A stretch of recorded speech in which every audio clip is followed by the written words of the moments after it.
Donald Trump is working on a meeting with Vladimir Putin and Volodymyr Zelenskyy. Now, a lot of people say that was impossible.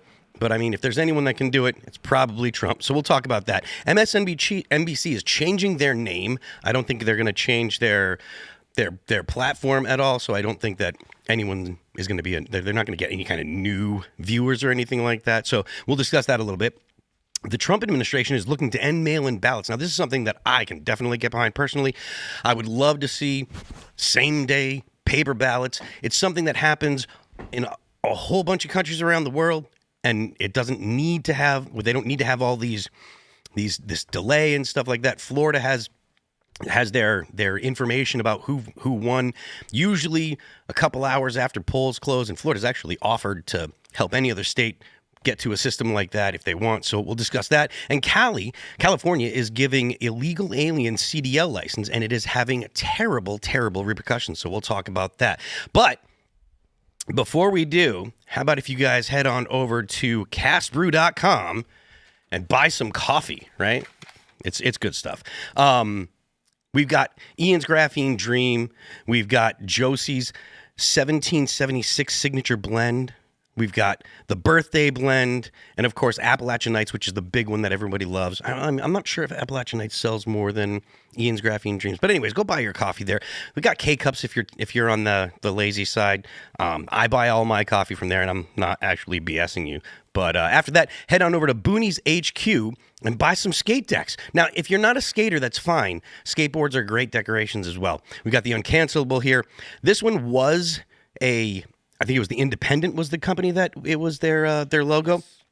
And then some woke scolds made a bunch of noise because they're like, oh, God, that looks like the Nazi stuff. And so Tim's like, I'll take that. Yoink. And now it is owned by Timcast. So head on over there and buy that. And also head on over to timcast.com and join our Discord. If you head on over to Timcast, you can join the Discord. And you can join the show, the after show, and call in and talk to our guests, talk to the panel, and then head on over to rumble.com and become a member, because that's how you can actually watch the after show. If you go to Timcast and you join the Discord, you can call in and you can chat in the Discord chat, and you can talk to us, but you can't actually watch the after show. But if you become a member at Rumble, you can join and watch the uncensored after show where we say spicy things. But, so yeah, head on over to Timcast. Share the show with all of your friends. Smash the like button. Tell everyone you know. But joining us tonight to talk about this and so much else, Zeek Arkham.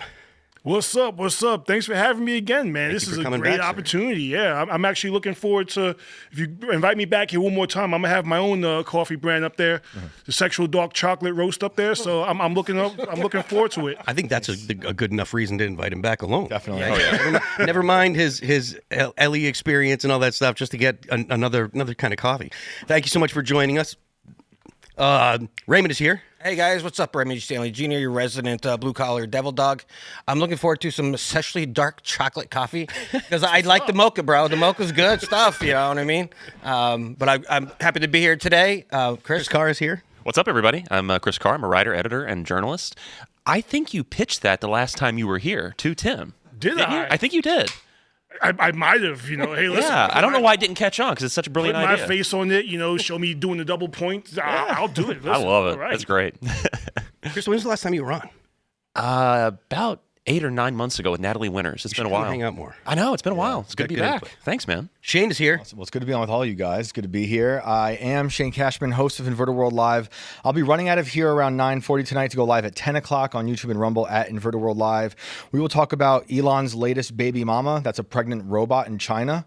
And it's all the rage right now. And we're going to talk about zombie squirrels and some updates on dogs that have been finding human bones with an owner who got deported by ICE. It's a big, crazy story. So we'll see you there. Just real quick, if you're not turning into Inverted World Live, what are you doing with yourself? We talk about zombie squirrels by itself. Yeah, last week we had zombie rabbits in Colorado. Now we have zombie squirrels. Nice. We're in for it, dude. Is this AI getting millions of dollars per month from Elon for the baby? Oh, maybe, yeah. You know what I mean? One of the best things about Inverted World is they let just anyone call in.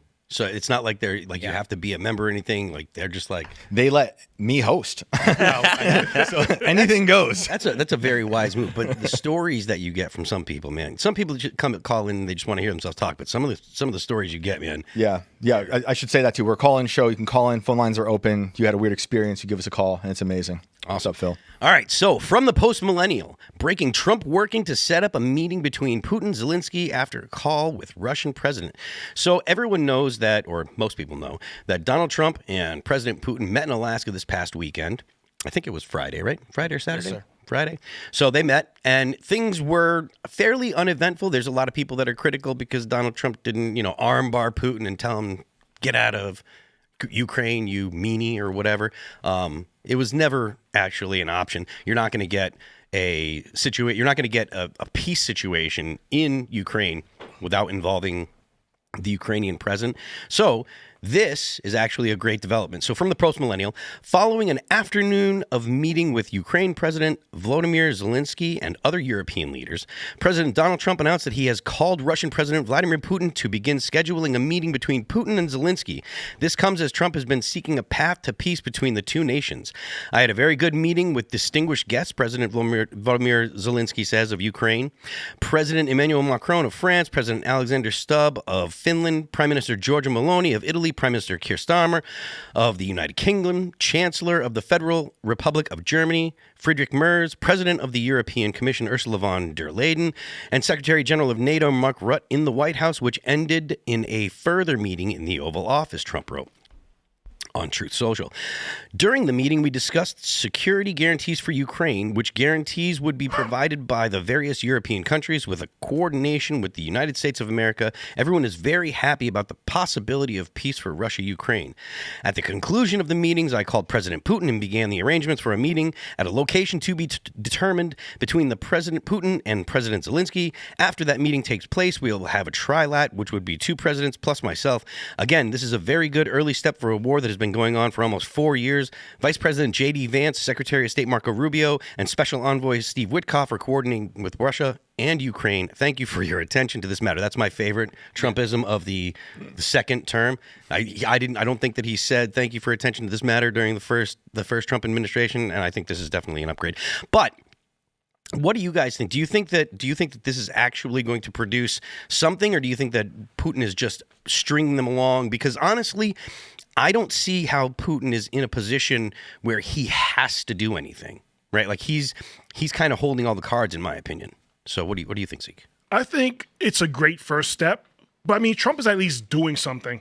It's not like before Biden. Biden just seemed confused the entire time. Biden just seemed like he just wanted the war to go on. He was going to throw more money at it and throw more money at Zelenskyy, and Zelenskyy was going to, just be like, hey, Grandpa, can I have a dollar so I can go down and get some ice cream? And Biden's like, hey, go ahead, take, starts talking about like bears and his uncle being eaten by cannibals, So at least Trump is out there actually trying to broker peace. And it's way more than we've gotten over the past 4 years. And if Trump can actually make this happen, there's nothing the left can say about him anymore. They can't say, he came in there and he's this warmonger president and look at what he's doing. And they can't say anything about him anymore now because Trump took this awful mess that's been going on in Russia and Ukraine for the past 4 years and did something about it. So he's actually doing something, whether it comes to fruition or not, whether it comes to peace or not, at least he got in there and gave it a try. And if it fails, at least he can't say, well, I sat on my hands for the past 4 years and did nothing. Mm-hmm. It's serious when Zelenskyy put on a suit. Yeah. He looked kind of good, too. He did. Like black chocolate. Yeah, he even got a joke in, and he made the journalist laugh. Oh, he did? Yeah, the journalist who criticized him for not wearing a suit last time said he looked good this time. And then Zelenskyy said, you were in the same suit. And I was like, that's not bad. Not bad. I don't like Zelenskyy, but I was like, not bad. Yeah. Got to laugh. Putin does have all the cards. They have the strongest army over in that area. We don't want to get involved, and we're not going to try to get involved. So it's either they have all the cards. Like we were telling last time, Trump told Zelenskyy, we have the cards, or he doesn't have the cards, which he doesn't have the cards, and we don't even have the cards anymore as the United States of America. Putin and Russians have all the cards, and he's willing to grind out 20,000 people a month, 20,000 deaths he's just willing to grind and put his people through the grinder to keep doing what he wants to do. And he'll keep doing it until Putin or Zelenskyy says, no, I'm done killing my people, because he's going to run out of people sooner or later. And if he doesn't run out of people, when he does run out of people, the Europeans aren't going to go inside. They're not going to help out. It's going to have to be America. And we will not, I don't think we're going to let Trump will do that. We'll put us boots on the ground. I don't see it happening. Chris, they were talking about the possibility of Article 5 like guarantees. Now they're not going to have Ukraine join NATO, and I think that's a smart move. I think can't happen. That's good for the whole world. Yeah. You're right. I don't think that the rules of NATO actually prevent it, because there's an ongoing conflict.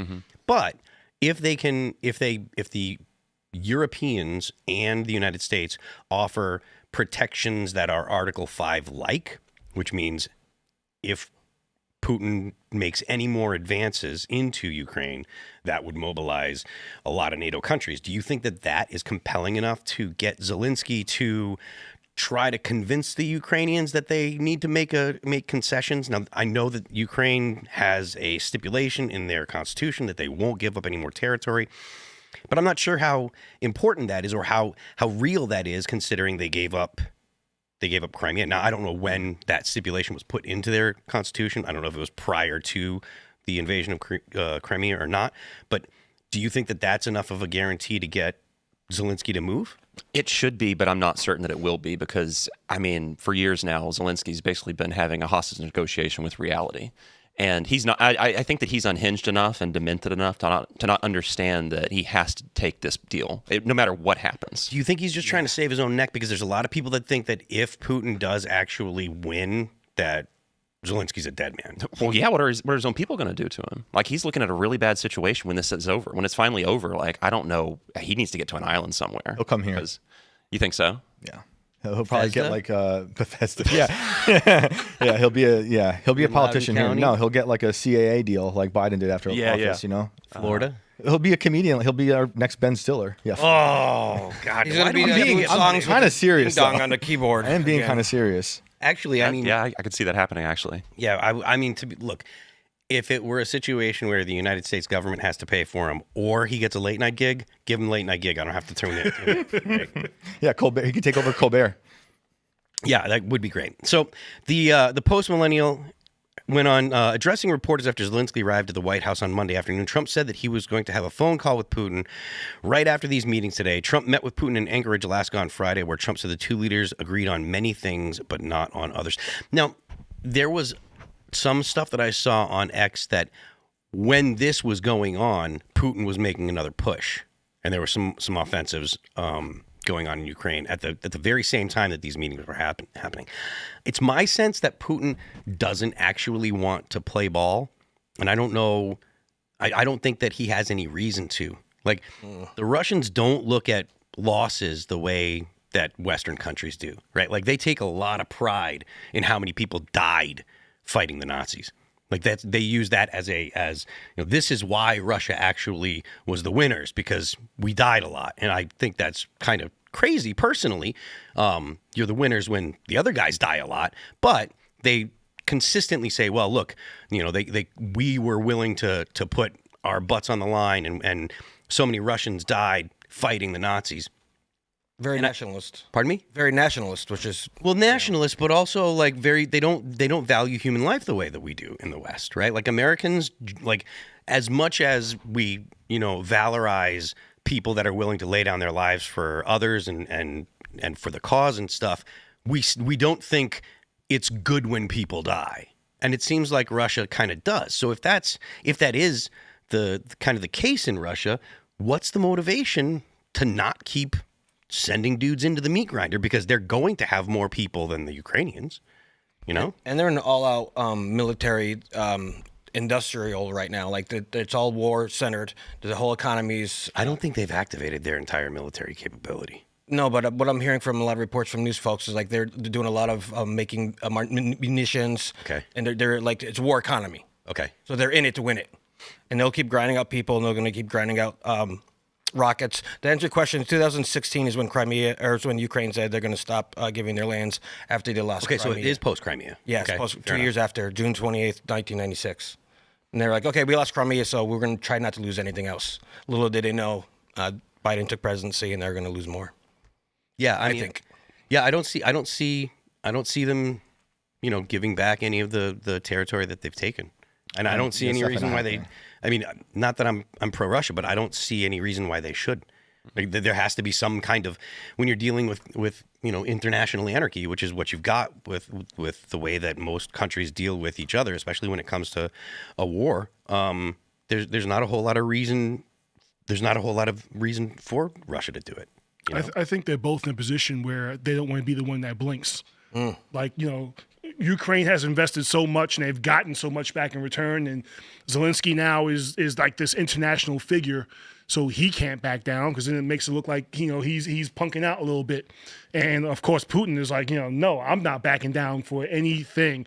We are Russia, I am Putin, and we are going to see this through to the end.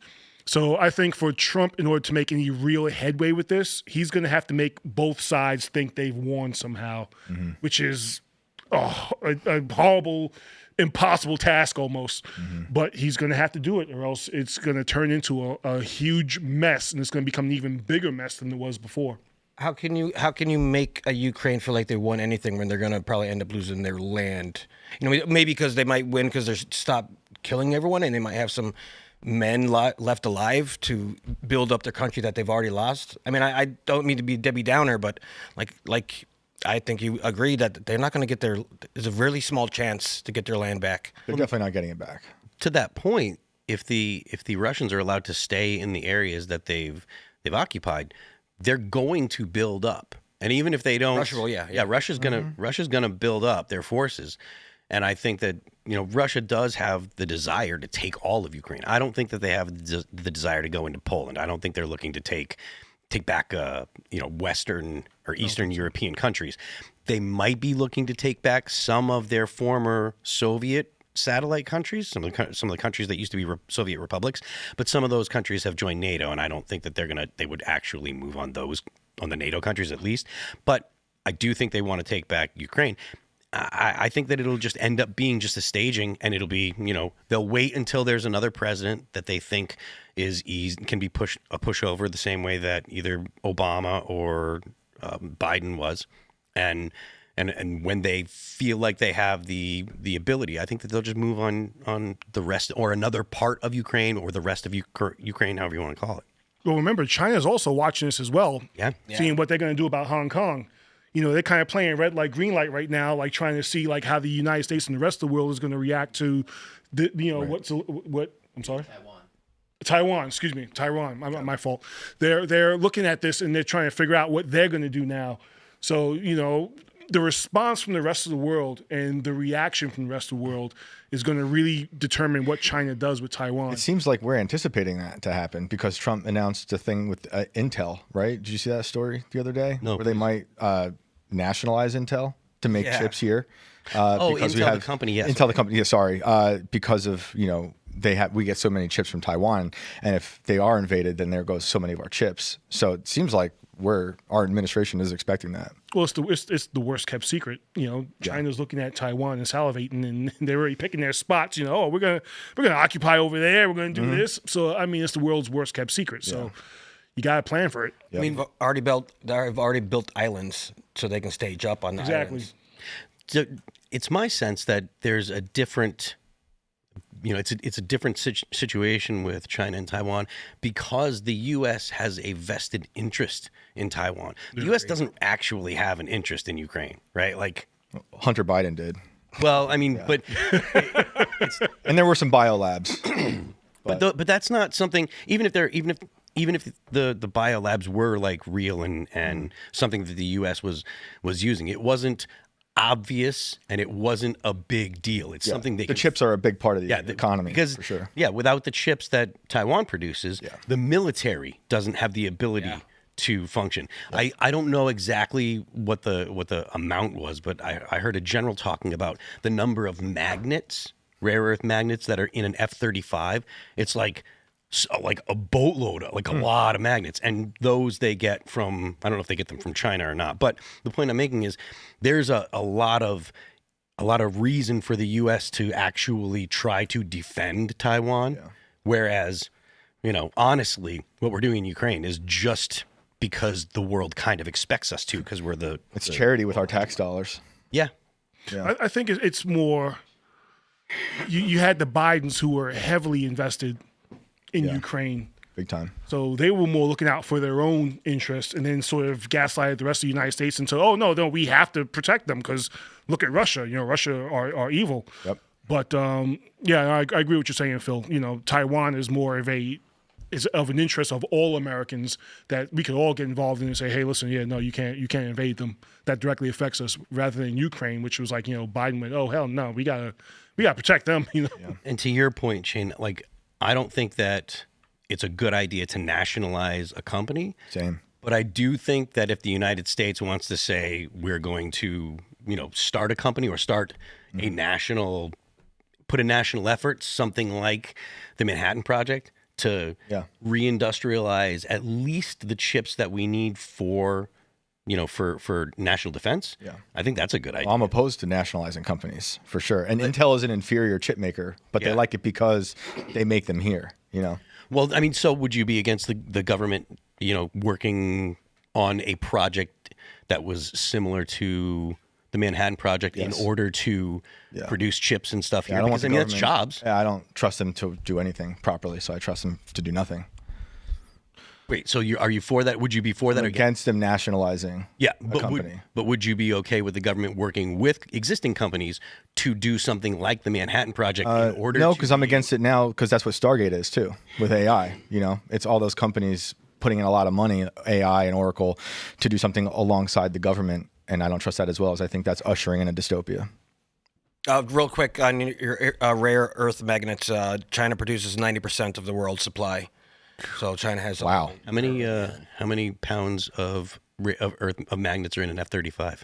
Let me check that out. But probably a great lot. question. A boatload. Very true. A boatload. Plane load. Oh, there's truckloads. But also, if Ukraine became Russia tomorrow, it wouldn't affect us at all. But if Taiwan lost to China, it would affect us a lot. Yeah. So we've got this breaking information here, breaking news. There is a coal freighter that just exploded in Baltimore Harbor from the post-millennial. Flames were seen erupting from a ship in Baltimore Harbor on Monday evening per WMAR-2. The Baltimore County Fire Department confirmed an explosion occurred on a coal tanker near the site of the Francis Scott Key Bridge, which still has not been rebuilt, and that was collapsed in 2024. The Coast Guard is reportedly en route to inspect the scene. Yeah, so I've got the video. I haven't watched yet, but I assume it will be. I guess it's graphic warning if you want to say so, but Probably, I mean, it's graphic because it's just an explosion. I don't know if anyone died or anything. So, but yeah, it just happened. Okay. Like literally a minute ago, right by the collapse. Like bridge. 8 o'clock, I think it was. Yeah. Sheesh. Wait, are they going underneath the bridge, or they look like they're going to run into it? They're going by it. Okay. It looks like right between it at the same time.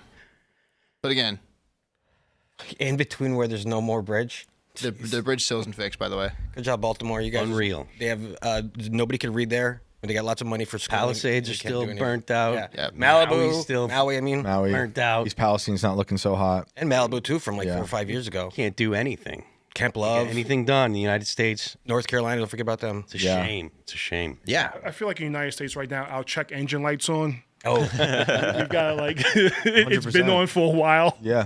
And our check engine light is on, and it's a woman that's actually in the driver's seat. Morgan. Come on, ladies, it's true. and she's an Asian lady. If we're gonna go crazy, They're trying to parallel park. That's the problem. hey, she's hitting the curb every time. My Going wife 55 is going to be so pissed at that.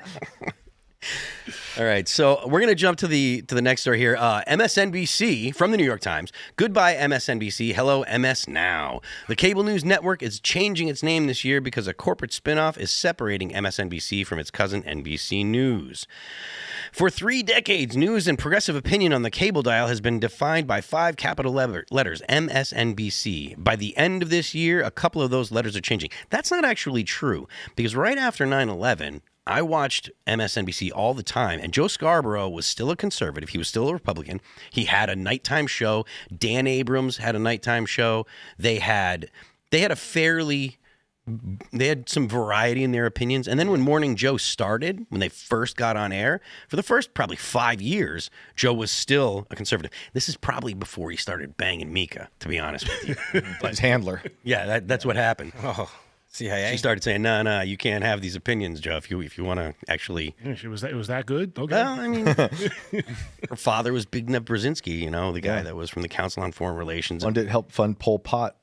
Did he? Through Carter. Oh, God. Wow. Garbage. Yep. Garbage people. But yeah, so anyways, as part of a corporate spinoff from Comcast, MSNBC is changing its name to My Source News Opinion World, or MS Now for short. The name is meant to reflect the channel's mission to provide breaking news and best-in-class opinion journalism, Rebecca Cutler said, MSNBC president said in a memo to employees on Monday. I want to acknowledge that for many years, you who have spent years or decades here, it's hard to imagine the network by any other name. Ms. Cutler said, this was not a decision that was made quickly or without significant debate. Most of the cable channels that were part of Comcast's NBC Universal TV empire are being spun out this year into a new company called Verisant. The spinoff will require the new company to stop using the NBC brand and its signature Peacock, which are both staying with Comcast, said Mark Lazarus, chief executive of Verisant. This gives us the opportunity to chart our own path forward, create distinct brand identities, and establish an independent news organization following the spin, Mr. Lazarus said in a memo to employees. CNBC will retain its initials, which stand for Consumer News and Business Channel, but will be accompanied by a new logo without the peacock when the separation is complete, which is expected by the end of the year. Adam Miller, the chief operating officer at NBC Universal, said in a memo to employees on Monday that the change would help avoid confusion between viewers of NBC News and MSNBC as the two channels cover the same news events. Since the split was announced a few months ago, MSNBC has gone on a hiring spree, adding at least 36 journalists as the organization prepares to separate itself from the sizable news-gathering prowess of NBC News, its longtime corporate cousin. This is not going to substantially change what MS Now is, right? This is going to be the same progressive drivel. It's going to be the same company that's been getting terrible ratings for the past 5 years at least. I mean, the Democrat Party has been in free fall forever when it comes to, the brand or whatever. So I don't see how this is anything more than what they have to do because of the spinoff. This is not going to help their ratings or anything. I mean, what's your sense, Chris? Oh, absolutely not. No, I mean, I feel like I'm listening to like a news release from 20 years ago. Like this is like a kind of a rare insight into the perverted mind of corporate culture. It's all about mergers and demergers and branding. Oh, the branding. It's really pathetic, and it's not going to impact their ratings at all, especially not positively, I don't think.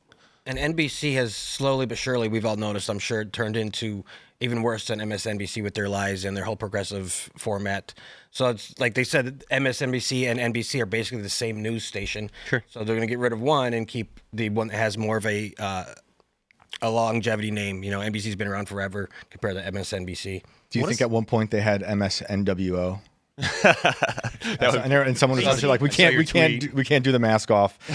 Not yet. But at least that makes a little bit of sense. Like, it's a cool name. What does this one stand for? News, opinion, and world. Yeah, news, opinion. It doesn't sound random good. Words. It sounds horrible. NWO sounds better, but they couldn't. Yeah, of MS course, Now. of course. Yeah, MS Now. It sounds like Democracy Now, which is another. Which would be fairly perfect. leftist, That's in line with the branding. Yeah, That's what exactly, they're trying to do. Exactly. Dude, and they're getting rid This of is the a mess. Golf Channel and E and Oxygen and USA Network. Not E. Remember USA Network used to have decent shows back in the... Once upon a time. Used to. Yeah. You're Used right. to. Main keyword is used to. I mean, all they're really doing is slapping a fresh coat of paint on the same title project. It's like, this is still the channel of people like Joy Reid. This is still, they fired her, but her imprint's still there. Yeah. This is still the channel where, it's basically just turned into a propaganda wing of the Democrat Party. People are not going to turn in and watch it now when it's just, Trump is bad 24 hours a day. This is why, I don't know anyone who watches The View. When you turn into just Trump is bad, but the majority of the country voted for him, and more people are leaning towards the right now because the left has gone so crazy. It's the same thing. And if all you're doing when you rebrand it is now just saying, okay, we're gonna make it look a little different, but it's going to be the same thing. And they might get a slight bump for like the first day or two, or maybe the first week, but it's not going to last past that. Aren't they very racist too? Like MSNBC is they're more or less progressive. They're more racist progressive. They're steeped in critical race There we go. theory, and critical race theory makes people racist. Yeah. I mean, if your focus is race, if that's the first aspect that you see when you see another person is it's just, well, their race, so I make all these assumptions that go along with it.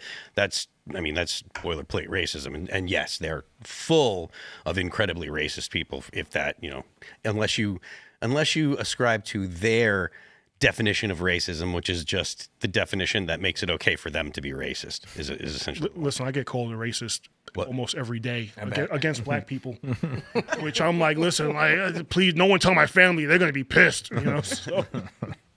But I mean, don't they still have Al Sharpton who does commentary? Is he still there? If I understand correctly. So I mean, he's about down to about 115 pounds now, and about 50 pounds that is in his head because that weight's not doesn't look anywhere. right. Yeah. But I mean, like I said, all they're doing is slapping fresh coat of paint. It's not going to do anything for them, and they're going to keep continuing to spiral down until they actually change their content and actually do something different. Yeah. Do you think that the progressives in the U.S., and when I say the progressives, I mean people that share their opinions, do you think that they would move on their opinions? Because I really do think the thought leaders on the left, right? So the people that aren't just regurgitating what they've heard in school or regurgitating what they've heard on the news, the people that are actually thinking about these ideas and trying to come up with where what actually does progressive mean and stuff. Do you think that those people are going to change in response to the solid rejection that the country's kind of decided to give them, or do you think that they're going to just try and repackage? I think they're going to dig their heels in and say, no, you're all wrong, I'm right, because that's what's happening in all these liberal capitals. You look at what's happening in California, you look at what's happening in New York City, you look at what's happening, like Jasmine Crockett of all people. How many times can you be told you're wrong or proven wrong, or even your own party rejects you, and you're still like, but I'm right. But I'm going to keep doing this. But I'm right. So I think they're just going to dig their heels in, say, I'm right, I'm correct, and watch everything crumble around them and then try to figure out why it's gotten this bad. Like, I mean, I spoke to someone the other day, and I showed him the graph that Elon Musk put up one time where he said, I'm right here. And it used to be this is where like the middle was, and then the middle kept going further and further and further to the right. And the left kept going further and further out and more extreme. And he said, well, no, you have to change yourself now to be more towards the middle. And I said, well, why do you have to change what you believe in order to appease the middle? Yeah. If you are who you are and your beliefs have never changed, and now you're seen as a right-wing extremist because you have beliefs that 20 years ago were considered more towards the middle, why should you change? And he's like, no, but you have to change. You have to. So this is where these people are. It's a warped way of thinking. It doesn't make sense to anyone who just thinks logically, but this is what the left has become. Sounds like you have to appease the group. If you have to appease the group. If you don't appease the group, then you're bad, then you're right wing. If you don't follow them down their trail of lemmings off the cliff, then you're definitely going to be, considered right wing. You have to continue to appease the group. So if someone comes to you and says, well, my pronouns are they, them, now you can't just say, oh, I was talking to him earlier. You have to say, oh, I was talking to them earlier. And normal rational people are going, okay, them who? Like I only see one person. Oh no, he's non-binary. But this is what you have to be. Or if you're a furry and you believe that you truly believe in your heart, oh, I'm a cat. You have, okay, well, I'll put the litter box out for you. No one look as he's pooping in the litter box as we're all trying to eat. It turns into one of those things. And that's why we call them a cult, right, brother? Yeah, they are a cult. Corporate won't allow them to change their minds, even if they probably feel differently inside. Because you see, like, independent leftists, someone like an Anna Kasparian has been able to say things against the monolith that gets her in trouble with her base, but she feels comfortable doing that because she believes that in her heart she's seen in LA the crime and how it's changed, and how things like defund the police was a bad decision. But I don't think they can go out and say we've changed our minds on a corporate platform like this. If they do, that would be shocking. Mm-hmm. So it's your sense that when you say corporate, do you mean that the major direction of the left is from corporations? A lot of it, yeah. I mean like corporate outlets like an NBC, like a Microsoft, like those places that are funded would have the big pharma commercials, ad breaks, and stuff like that. So you don't think that, because it's my sense that most of the direction of the left is really coming from people like, or it comes from basically academia, right? So people like bell hooks, people like I'm not sure who's actually active nowadays, but it was like your postmodernists, your leftists, your Foucaults, your and those kind of thinkers. So is it your sense that they don't shape the opinions of the left, or is it your opinion that people in corporate America hear that and they say this is what we should do because that's what they believe, or do you think that this is what we should do because this is what we think people will purchase? It's the latter. Corporate America bends the knee to fear. Like they are dictated by what they think the people will riot over. But I think the left is fractured, so it's hard to say one group is inspiring the left over another, just like the right is fractured. You see MAGA types and you see Lindsey Graham types. It's hard to see, who exactly. There's not one thing influencing them all. But the left is more of a monolith. I do believe that. But watching people like On the Young Turks have conversations with people on the right, I don't think you'll see that, at least in a long format context, out of a MS Now, or especially on the View, where it's all just sound bites and they want to attack you. Whereas more independent minded people who definitely still hold leftist beliefs, they're willing to talk it out. Well, Kasperi in particular, I think she's hilarious, but her in particular, she literally had an interaction with reality. Yeah, her ideology bumped into reality, and she was forced to change what she thought because she started saying, "Wait a minute, this isn't. It's not true." I mean, there's a clip that's pretty famous of her talking about some murders that were happening on Long Island. And when she heard the story, she's like, this can't be true. And then she goes, "It's true, guys. It was real. It's real." And she's like, I was just gonna blow it off. But then, because the left really can't be trusted, and so people that have trusted the left for a long time, and Rittenhouse is another perfect example. There are tons of people on the left that would swear up and down that Rittenhouse was there to kill black people, and he did kill black people. It's like, bro, he killed two white guys that attacked him, and they would swear up and down that no, that's not what happened. Even to the point where if you show them evidence, they kind of still don't believe it.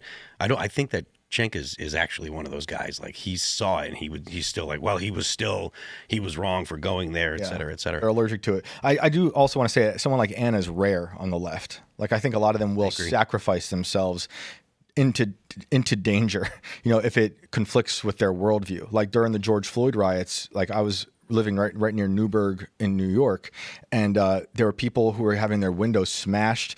It was crazy rioting, and the next day they put up boards on their storefront window saying, we forgive you. They don't care about their own personal safety, at least not outwardly. So they are willing to sacrifice themselves for their ideology, and that seems to be more prevalent than someone like Anna Kasparian, who's willing to confront reality and publicly say, I've changed my mind. Wasn't there a study done once where they said that for you to give up your belief, it's actually painful. It's physically painful to yourself, for you to admit that you're wrong. Yeah. So for someone that thinks that Kyle Rittenhouse, I'm sorry. No. So for someone like Kyle Rittenhouse, where they were like, this is white supremacy. I think my wife's cousin put up a post on Facebook, after the whole thing happened, where he was not guilty, and she goes, "This is white supremacy at play right here." Right. And it was like, okay, this is a white guy who shot 3 other white people. Right. In self-defense. How is this in the grandest definition of self-defense there could be? Right. please explain to me how this is white supremacy. And she was like, well, it just is. Like, And it's the craziest you got me. Okay, is you cool. could show some of these people the footage, and they'd still walk away with that belief that they initially held. Yeah. You know, like you could show them the very fine people on both sides, full context. You show them Rittenhouse, all these different things, and they still have a hard time changing. We had someone on the show this year. We were talking. I forget what it was. It was very fine people, and she couldn't even still wrap her head around it. And Snopes of all places said it was fake. One of my friends, a good buddy of mine that I've been friends with for years and years, he's pretty left. And when it comes to the Donald Trump very fine people thing, I'm like, look, man, you know, look. And he's like, well, he was still there. There were Nazis there. So I'm like, bro, he specifically said no. And like when it came to like that whole thing, like the Nazis were not openly Nazis before the actual like thing, like they were like kind of keeping it on the down low. But yeah, was just like, look, man, he was there and Nazis were there, so it doesn't matter. The problem is that these people, they need to have genuine character. And in order to have genuine character, you have to admit that you were lied to, that you believe the lie without thinking about it critically, and that you promulgated it. Mm-hmm. And most people don't have the character to actually fess up to that kind of thing. It doesn't matter if you prove it to them or not. You know, they're just not going to go for it. Yeah. And well, look at the whole party switch argument from the left. Mm-hmm. Like I keep asking, do you really believe that Republicans got together with Democrats and just kind of went, okay, like we're going to reverse this, right? Okay, cool. You know, somebody just threw out the Uno reverse card and said, okay, from now on, this is how we're going to do this. It's been disproven over and over again, but they still hold on to that. Like I get in arguments almost every other day with someone who's like, well, the party switched. You know, even though the KKK was started out as the enforcement wing of the Democrat Party, the party switched. When? And who switched? Yep. And then they're like, well, you know, just Google it. No, you Google it. You said it. Right. So Google's not going to give you the answer anyway. You know. Yeah. But they can. These days, you can go up and get online and get anything to confirm your bias. You know. So we know is to be true. We believe in objective truth. I think most of us in this room. But they believe in objective truth, and they go to something like Google, and they can just find whatever website they can find to confirm that bias, and then that's the gospel to them, and that's it. And there's no such thing as a Nazi in today's world. Like, that's blatantly false. There might be neo-Nazis, but like Germany from 1930s and 40s is done. It's put people. Sounds like Raymond's not listening to Inverted World Live. We have the Fourth Reich on Mars right now and below Antarctica. That was a wild episode.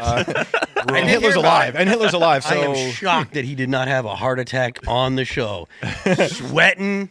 Bro, you know he was. I had this dude calling who says he's from the dude Fourth Reich, and the Fourth Reich is cool with Jews now, and they have a base beneath Antarctica. I don't want to get this show out of control, but they are alive. So I'll get you there. I've got. If there's ever a reason now to visit Antarctica, I gotta see this. You gotta get special permission from Trump first. Yeah, can't go there. They'll arrest you. Well, you got to go in the winter here because it's summertime down there. Aren't there the Dark Side of the Moon Nazi bases still, like old ones? Do you really want to go down there? No, I don't. I think they're below the moon, but the Chinese are on the dark side of the moon. When you get done, call. I'll call in. Show. I'll call in. I'll hook you up. I'll call in on our after show here. Yeah, awesome. There you go. All right, so we're gonna jump to this story from U.S. News. Trump vows to end use of mail-in ballots ahead of 2026 midterm election. From Reuters, U.S. President Donald Trump pledged on Monday to issue an executive order to end the use of mail-in ballots and voting machines ahead of the 2026 midterm elections, a move likely to disproportionately favor his Republican Party. Federal elections are administered at the state level, however, and it is unclear if the president has the constitutional power to enact the measure. Legal challenges by some states are likely.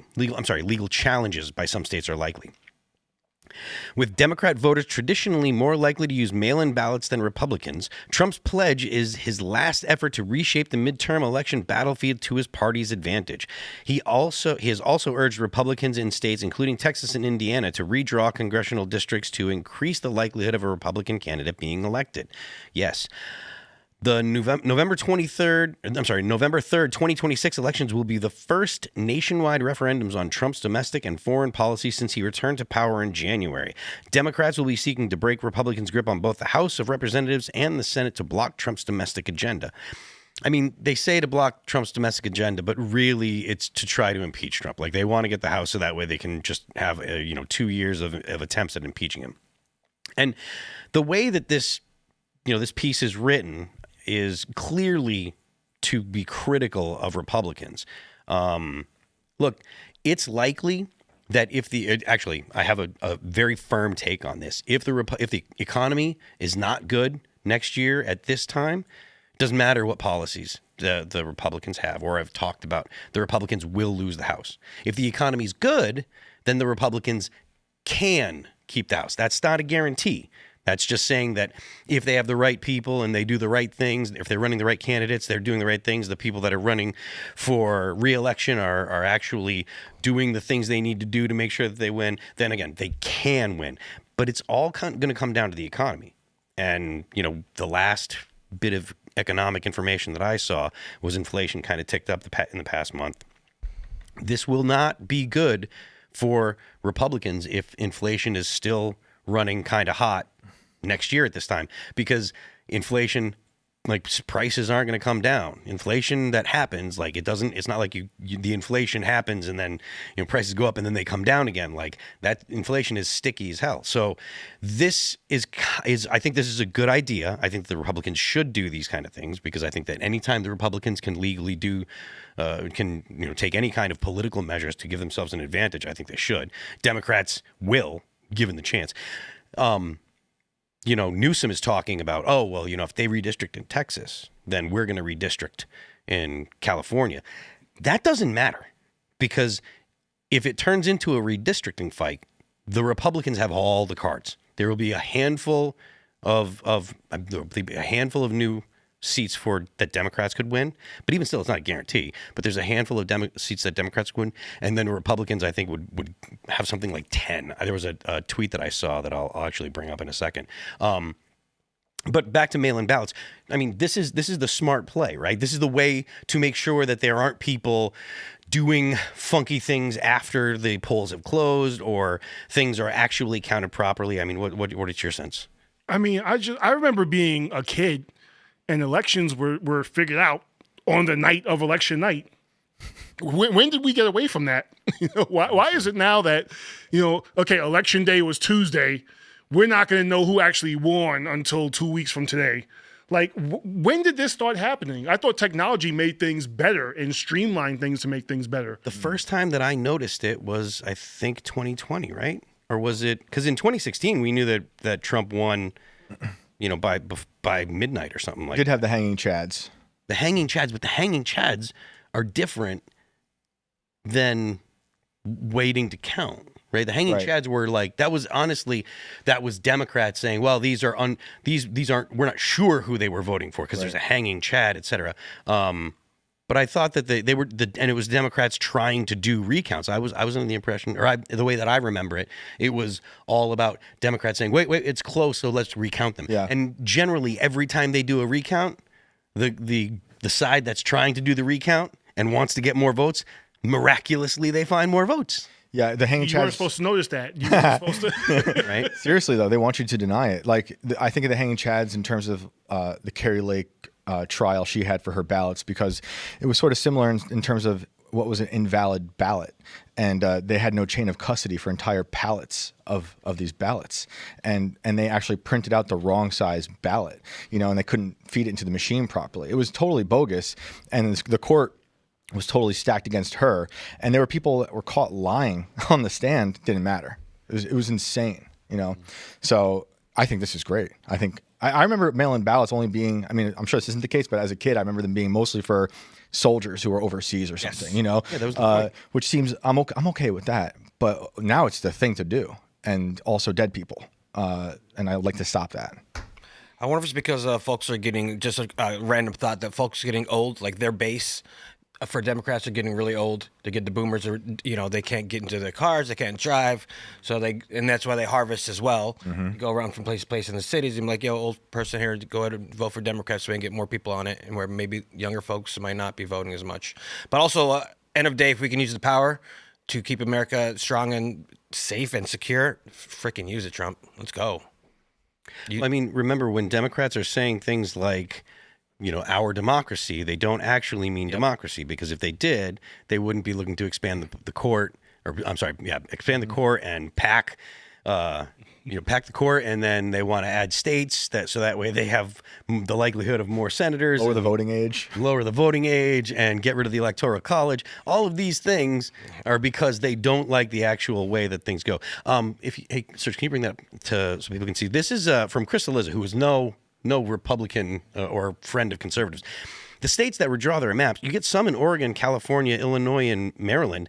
But look at this. This is a massive amount of possibility for the Republicans. So if this does turn into a fight between, Democrats and Republicans redistricting, I mean, the Republicans have a lot more possible votes to get or seats to get as opposed to Democrats. So even though, Gavin Newsom's news or whatever, his social media team is out there, doing the best they can in the past couple of days. And actually, in my opinion, they've got a couple funny tweets, but that's all they are, is just funny tweets. They're out there, doing the best they can. The reality of the situation is they're in a bad position to even try to talk about this argument, right? If they actually do want to get into a redistricting fight, Republicans seem like they're again holding all the cards. Mm-hmm. Have you ever actually looked at Illinois' map as far as their representative? It's crazy. It looks like a kid drew what they could on the map, and you've got like it's a mess. So if they actually redistrict their map in Illinois, it's going to turn into Democrats fighting Democrats. Yeah. Same thing with California. It's going to turn into Democrats fighting Democrats over their seats.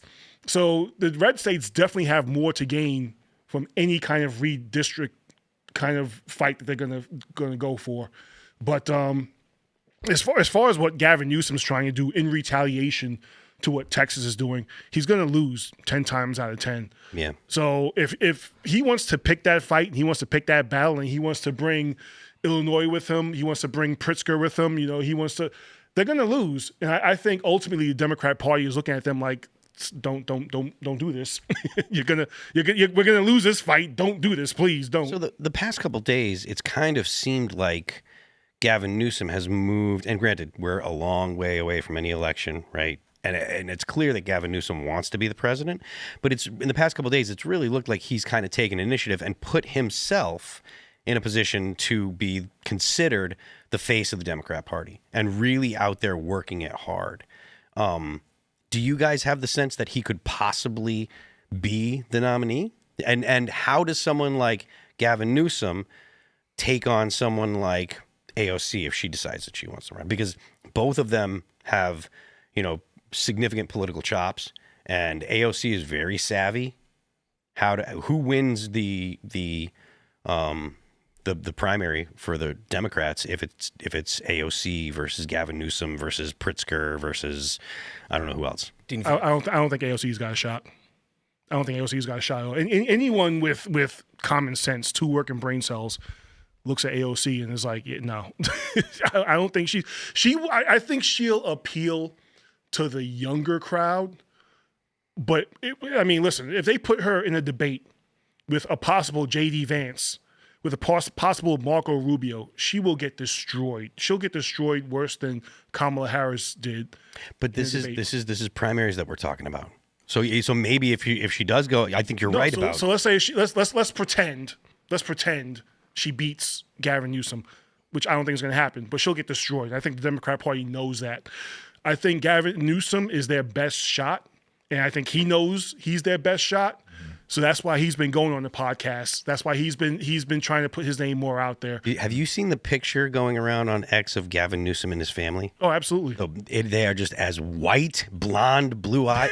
How does that family win the Democrat nomination? Because people that are looking to win are going to use the fact that he's a white guy and it's a white family, and because if that was a Republican, it'd be like they're Nazis. Clearly, look at they're blonde, they're blue-eyed. Look, they're of course they're Nazis. That was the same argument that the people were making about the Sidney Sweeney. So how does he beat that?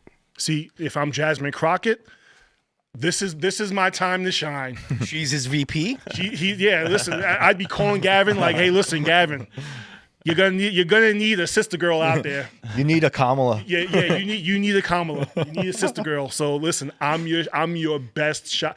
Who do the Democrats have? I mean, Not Ilhan. Not Ilhan, because I don't think she can be VP. Yeah, hopefully no, she can't. No, she can't. She's born in America. You can't marry your brother and be VP. But I mean, listen, if I'm Jasmine Crockett, or you know what? Maybe this is where AOC comes in. Yeah, She's I could see that. I could see that. I think Gavin Newsom announced his run for presidency when he announced his podcast. Like it was a slow rebranding into him being this national figure. I mean, I was at the primary debate at the Reagan Library for the Republicans. Trump wasn't there. It was all these, Vivek, I forget, Nikki Haley, all those people, and Newsom showed up at the library, and he took over. His presence dominated. For all the Fox News guys, Sean Hannity, that's all they wanted to talk to. And he's charming, like a devil. He is super charming. But he dominated. The other guys, they didn't even do many interviews. Some of them just walked away afterwards, the Republicans. But he took over the whole thing. And to see him work like that, it's insane. It's infuriating because he tricks people. I even see a lot of Republicans there who were fawning over him because they think he's this handsome guy. It's just like that. He looks like American Psycho to me. Yes.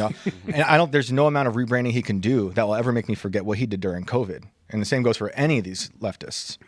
I mean, to be fair, I do think that you're fairly anomalous, though. Yeah. Right? Like, I don't think that, I think that the average kind of person that would meet Gavin Newsom isn't going to be as critical as you would be. Right? Like, I mean, I don't know. Most people who fled California. That's in the grand scheme of things, that's not a lot of people. Yeah. And to be honest with you, like, I spent all weekend putting pictures of the sand-filled skate parks underneath everything that Gavin Newsom was doing. I'm just like, all right, if it just came across, I'm like, I'll grab the picture, just post it. That's it. Because he's trying to use the freedom, and the free California was one of the things they were talking about. Come to the free state of California, which is absolutely ridiculous. Like, the idea that California is one of the freest states is just absurd. But I think that the media team that he's got is really, really savvy. I think they're smart, and I think that the things that they're doing will convince people, and it definitely will fire Democrats up. Mm-hmm. I know that the chat's going to hate the fact anytime you say anything like this, that's like any kind of analysis where it's like, look, these are good ideas and they're going to work. They're just like, oh, you're a shill, you're a moron. But that it's true, right? Like the same thing with like AOC. Like AOC, as much as, you can hate her, and I hate her policies, I would never vote for her, but you can't deny when she gets on Instagram and she's cooking and she's talking to people, young people are just like, that's my girl, I love her. Tons of them. And to discard, just blow that aside, or to not pay attention to how dangerous that is to Republicans and to the country, because I think their policies would be terrible for the country. If you disregard how dangerous that is, that's the same thing that people did about Donald Trump. They ignored all the people that were saying, I like Donald Trump. I mean, Hillary Clinton had a 95 or 98% chance on election night. And it was clear to a handful of people, Donald Trump's going to win. And they laughed. Mm-hmm. They laughed at him. So the idea that we can just ignore these people and just say, oh, they're stupid. Oh, they're stupid because we disagree with them. That is an error. Mm-hmm. It's an error that will cost the American people significantly. Despite Newsom being charming, I think it's inauthentic. And Trump, I think, is better at being authentic, despite him making people really uncomfortable sometimes on the left, of course. But I don't think Newsom's be able to carry that inauthenticity on a national platform. And I just disagree. I think a lot of people aren't going to forget how bad he governed California, not just during COVID, but afterwards. I mean, it was super dystopian. A lot of people did leave. He also has a long track record in California between being mayor, these controversies and all this stuff. I don't know if people are going to forget that so easily. So one of the things that go ahead, please. No, I'll say this. I hate to disagree with you. Yeah.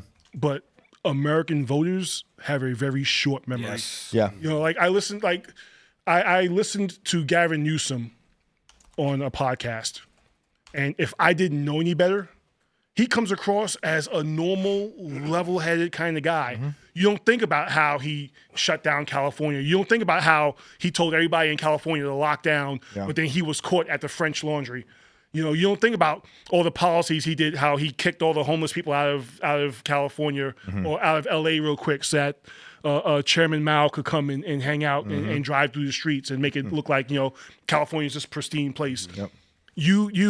And then on the podcast, he's like, yeah, you know, that was, I own up to it, and it was wrong of me to do so. And, you know, so he comes across as like a level-headed kind of guy. Yep. And the American voter has a very short memory. I mean, thankfully, they didn't fall into it with Hillary Clinton. Hillary Clinton is like, you know, the devil spawned herself. Right. But for Gavin Newsom, and especially, like you said, if the economy doesn't shape back up, if Trump doesn't deliver on a lot of stuff he was doing, if J.D. Vance takes a tumble somewhere, we might be looking at it. How do you feel in terms of that in New York with Cuomo running for mayor? Because that's all. I left New York because of Cuomo, you know, for a lot of reasons, but Cuomo being one of the main reasons, because he governed a lot like Newsom, I'd say even maybe worse in many ways.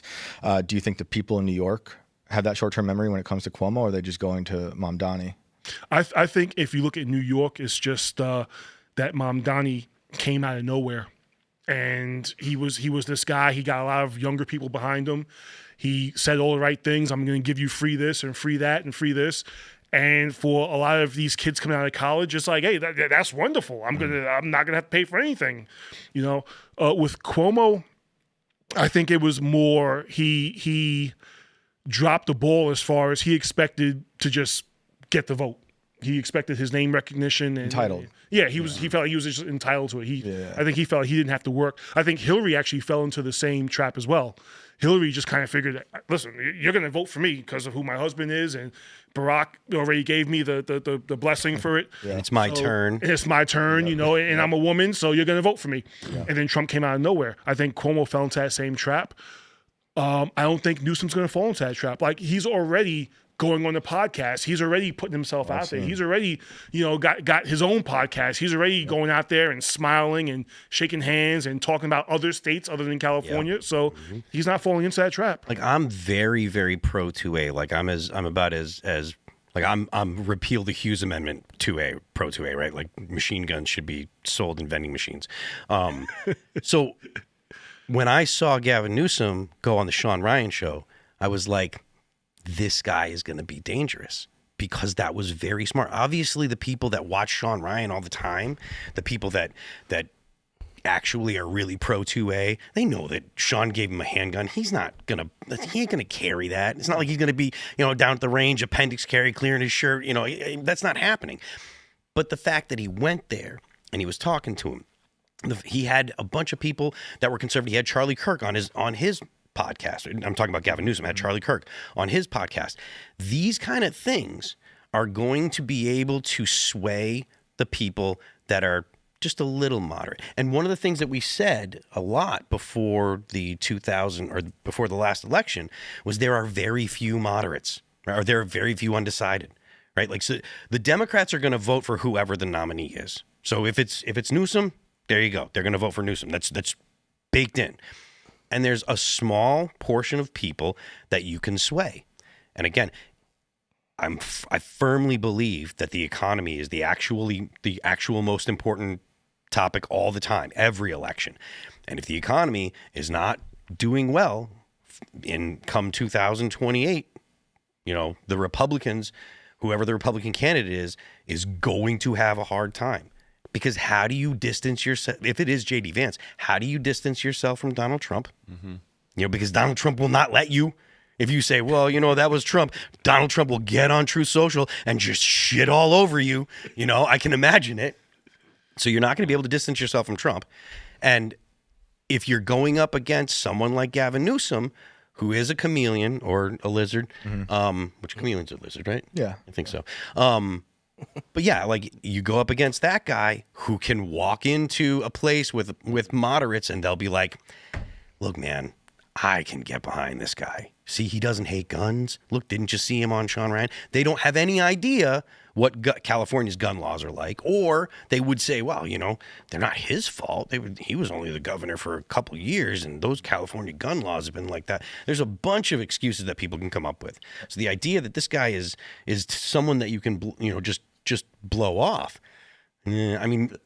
The thing to remember about Gavin Newsom, having lived in California, is that he is a conniving psychopath. And I think he's actually a brilliant psychopath. Mm-hmm. It's part of the problem. Yeah. He's a brilliant... but here's the thing. He's a brilliant politician, not in terms of policy or in terms of governing. Absolutely. But in terms of the rot and filth that makes politics what it is, he loves that stuff. Yeah. That is what he knows that he loves that. He loves to be in that swamp and in the muck, and he's really good at it. So perfect for the White House. Yeah, in many ways he is, and I'm not joking about that. Yeah. Because he knows how to be that politician. He wants to be at the very top. And to your guys' points about the short-term memory, J.D. Vance was a never-Trumper not that long ago. Right. And the right forgave him. I just have a really hard time. I hold a grudge against politicians. I can't imagine ever forgiving any of these people, left or right, for what they did during COVID, and we're still feeling the ramifications for that. Yeah, I do. Yeah, I probably won't again, though.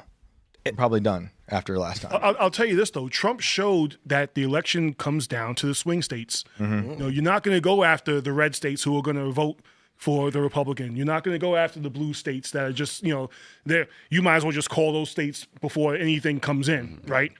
You're going to have to go for the swing states. Mm-hmm. And the more Gavin Newsom, which is what he's doing now, looks like he's in the middle. Like you talk about the Sean Ryan show. First thing he said was, oh, man, yeah, this is great. This is great. Listen, I'm not anti-gun. I just want common sense stuff. And Sean Ryan didn't push back against him. I saw. So he was able to filibuster, and he was able to talk, and he was able to boost himself up as much as he could. And the more he talked, which is scary, the more he came across as right in the middle. Mm-hmm. He didn't come across as an extreme to either side. Hey, listen, I'm just a common sense guy, and this is who my mom was, and this is, I didn't really know my father growing up. So now he's appealing to the guys who maybe came from broken homes, didn't have a lot. Hey, listen, this guy was a rich kid growing up, but the way he describes it, he was struggling. I had a business, I had to hire my mom, and we all sat. So he comes across as very down home, very, very middle of the road. Yeah. My story's just like yours, and he comes across as very likable. Joe Biden did the same thing. Mm-hmm. Listen, Joe Biden. Every time you turn around, every time you turn around, I was Catholic, but I grew up with a bunch of Muslims, and but with raised in the black church. And Pentecostals were right across the street. We used to go out and eat Chinese food all the time.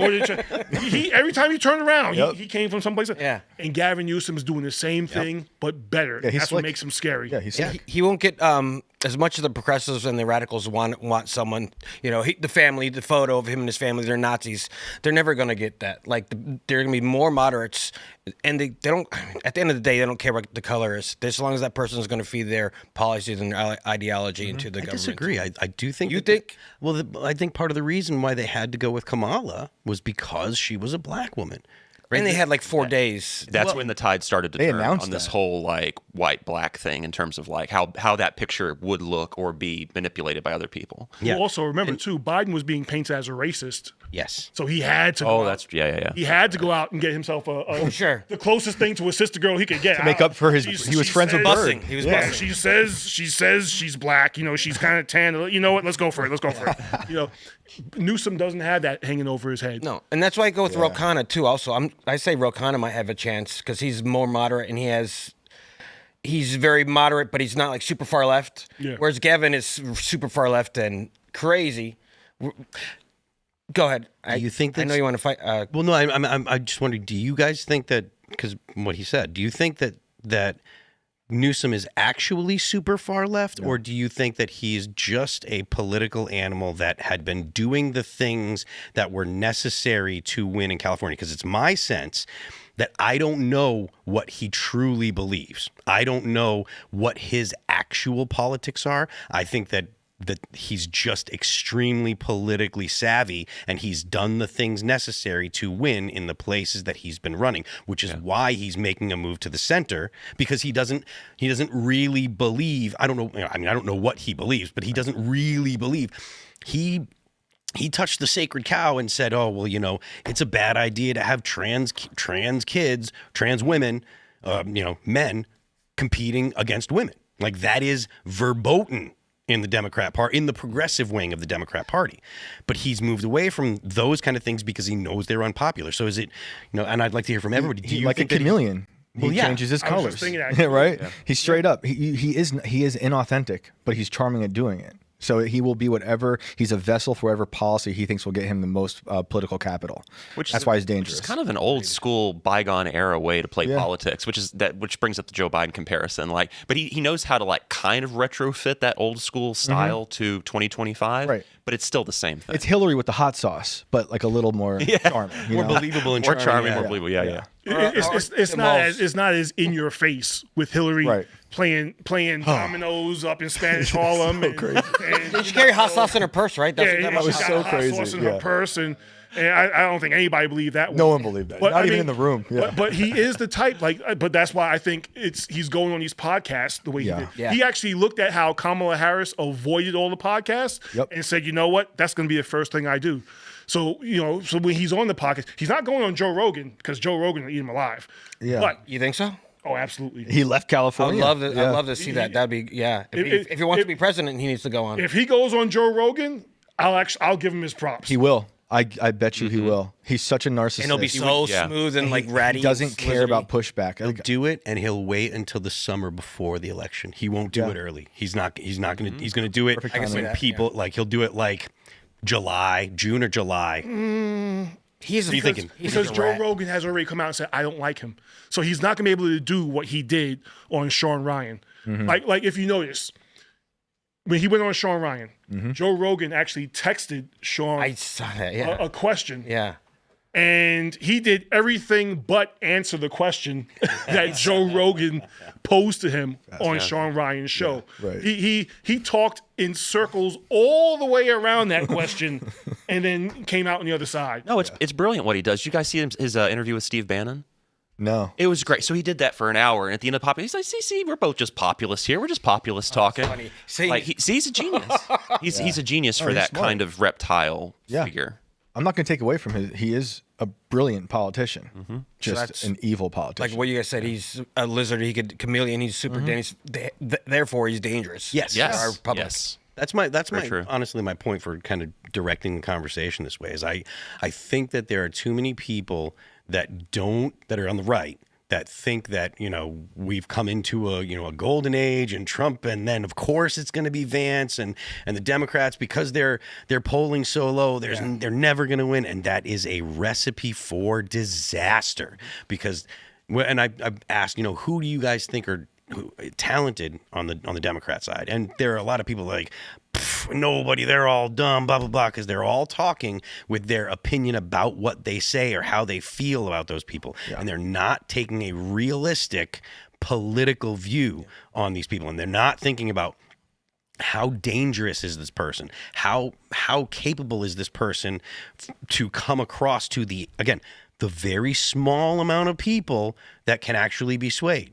It's maybe there are 10 million people in America that actually could be swayed, throughout the whole country. Otherwise, everyone's kind of locked into their teams. And I think it's really important for conservatives and people on the right to address that and look at that as what it is, which is very dangerous. Because if someone like Gavin Newsom gets in, the Democrats take control of the House and Senate, and they get the presidency, that they will be arresting conservatives. They will do all of the stuff that Joe Biden was doing. They will put all of their bureaucrat friends back into positions of authority. They will be going after conservatives. They've been doing it since 2012 with the IRS stuff that Lois Lerner was doing it. They didn't stop.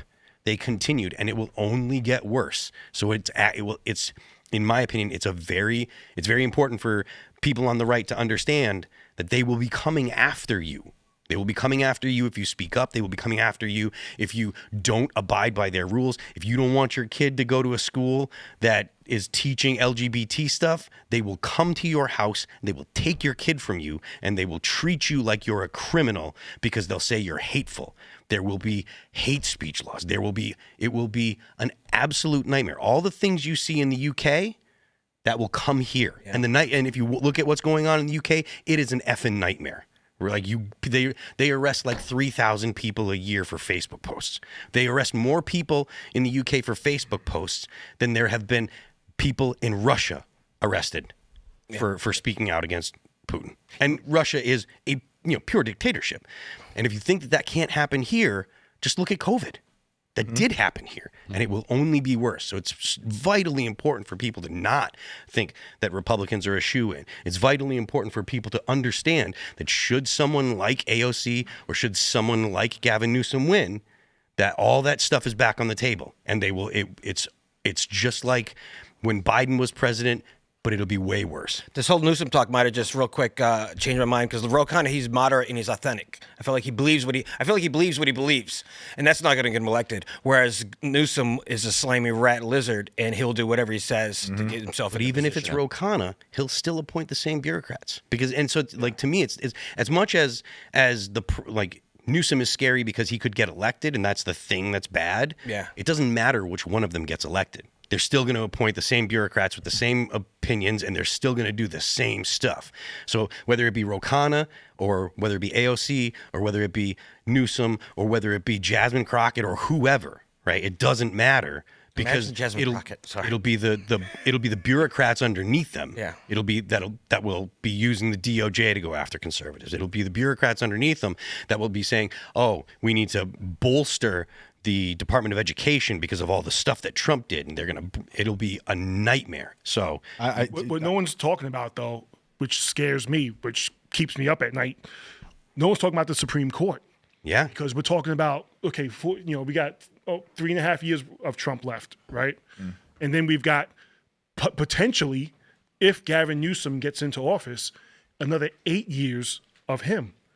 And how many Supreme Court appointments is he going to have? Oh, shoot. That's going to wildly swing our Constitution back the other way. Because if you have the Supreme Court and you control the Supreme Court, you can override the Bill of Rights. So Second Amendment is going to be severely restricted federally. Free speech, the First Amendment, is going to be severely affected federally. We're talking about everything that's going on with the illegals right now on the border.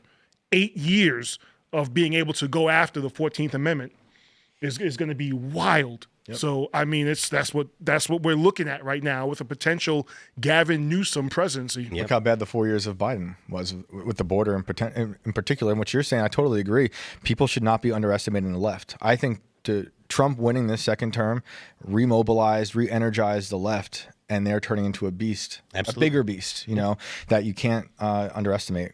Like we were like, let's go America, let's go vote for the Republicans, let's vote for Trump. And now that we're one, we're like, hey, we're not as energized as we we should be. We should definitely not take our foot off the pedal and keep that ish going. Yeah. All gas, no brakes. Yeah. We're going to jump to this story here from the New York Post. Michigan City councilman caught on camera stuffing an election drop box with absentee ballots days before primary. Uh-oh. A Michigan City Council member was caught on camera stuffing an election drop box with apparent absentee ballots just days before he won his re-election bid in a local primary. Hamtramck City Council member Abu Musa was seen in the passenger seat of a car on August 1st handing stacks of paper to the car's driver, who then dumped them into a nearby ballot box. Footage obtained by Local 4 appears to show. Musa held onto his re-election spot in the primary 4 days later on August 5th, beating out 11 other candidates with 1,129 votes. But only 286 of those votes were cast on Election Day, with 843 being cast by absentee ballot, the Daily Mail reported. Musa would have placed 5th without the absentee ballots, according to the Mail. Footage of the ballot box dump emerged earlier in August, just a day after two Hamtramck council members were arraigned on election fraud charges over a 2023 investigation. That investigation was sparked after a city clerk noted absentee ballots were being dropped off in large bundles and filled out with suspiciously similar handwriting. And while Musa was named in the investigation, he was not charged. But along with another member of the city council, he is at the center of an investigation into whether he's actually a resident of Hamtramck, something required to hold his city council position. He has denied these allegations, Local 4 reported. So, I mean, this is not important on a national level specifically, but it speaks to the type of thing that you have to worry about when it comes to absentee ballots, and the type of thing you have to worry about when it comes to multiple days of voting. And that's one of the reasons why I think it's great that Donald Trump is making the executive order that he is. Now, again, like we were saying earlier, or the piece said earlier, the states do decide how they do their elections, right? That's constitutional. But that doesn't mean that the federal government can't say you can do your elections however you want, but they have to be done on this day. And you can't do absentee ballots, you can't do early voting, you can't do late voting, et cetera, et cetera. The federal government can make some rules. And I do think that things like when the voting is allowed to start, when the voting is allowed to, must end by, I think those are something that the federal government can rule on. What do you guys think? I like 8 to 8 on voting day. 8 to 8. Set them in. They absentee ballots. If you're in the military, that's fine. It's totally fair. Yeah. Maybe if you're immobile and you're Medicaid, if you're older folk, maybe there's exceptions for certain rules. If you can't get in there, but otherwise, just 8 to 8. I'm okay with paper ballots as well. We don't need anything crazy. We can do electronics. I mean, I'm just saying one day get it done, in and out. I'm okay with no electronics. Sure. Just get rid of them. I mean, that used to be a bipartisan issue. I remember Elizabeth Warren complaining about the machines 10 or 15 years ago, and then when Trump does it, it's a bad thing. But she had the same issues with the machines that I don't think can be trusted. I think it's very telling that the fact that the Democrats really don't care about securing our elections. Yeah, it's weird. They're just like, hey, listen, free for all. Hey, you know what? You want to put your mom's name on there and your grandmother and your Mima and everybody else on it. Go right ahead. And how long you been in the country? Oh, you're not supposed to be in the country. Go ahead, vote. We don't need your IDs. Yeah, we don't need your ID. Like, just show up. So I mean, the fact that they have no concern about securing the cornerstone of our republic, of our democratic republic, is extremely telling, and it lets me know what their agenda is. I mean, when you look at just everything with the illegals that's going on right now, and the numbers came out that if we were to get rid of every illegal in this country, the Democrats would lose something like 26 seats or something like a crazy number. They know it gives them an advantage. Yes. They know that the weaker the election laws are, the stronger they are. And it's not about them. It's not about country. It's not about securing the country. For them, it's not about the best possible candidate forward. To them, it's about staying in power. So we need to be doing everything we can to fight against that. Amen. Yeah, I mean, look, the Democrats have been making, save our democracy, their battle cry for ages now. And all the while, they've been doing everything they can to shore up their power, and none of it has been democratic. No. I mean, whether it be the throwing the leading candidate of your opposition in jail, or arresting him and trying to throw him in jail, which it's still possible. I mean, there's the suspended, whatever the case with that suspended, Trump could get done with his. He brought back a library book late to the library back in 1974. They're doing everything they can to basically fabricate, charges against him. They've thrown all of his lawyers in jail, or they charge them just for being his lawyer. Like, they're like, oh, well, you're part of a conspiracy. It's like, they're his lawyers. This is something that's guaranteed by the Constitution. They're not interested in any way in democracy or due process or legitimately acquiring power. They're just looking to throw their opponents in jail. I mean, yeah, they're commies. Yeah. Yeah, I mean, my opinion is that we live in a crypto-communist government. Yep. And I mean, it's there, but it's hidden. That's why we were able to have Biden as president for 4 years, and he's got mashed potatoes for brains. And still, things do escalate and get worse. It's because of the unelected, 30-year bureaucrats that have basically put themselves in charge of our freedoms. And they're not saving, like you said earlier, and just as clicked them ahead, save our democracy.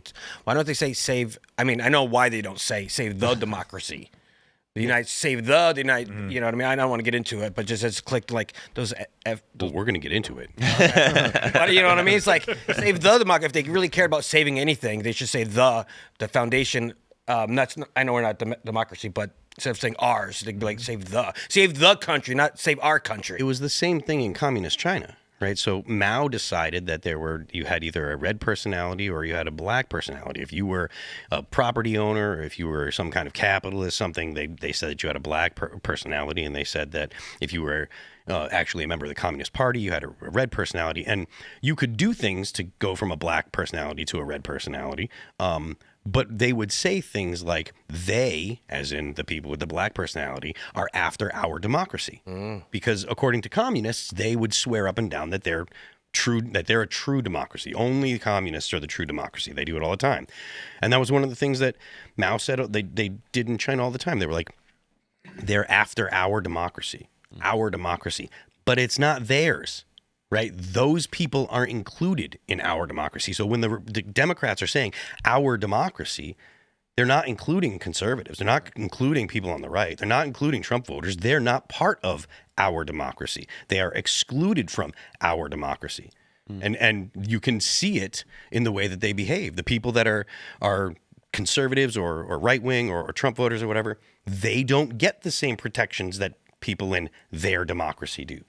They are to be excluded. And it's something that is, again, typical of, just like Chris said, it's typical of communist countries. There was one other point that I'll come back to that I wanted to, once you said that we live in basically a crypto communist country right now. But I'd slipped my mind. So instead of dwelling on that, I'll just say this one last thing.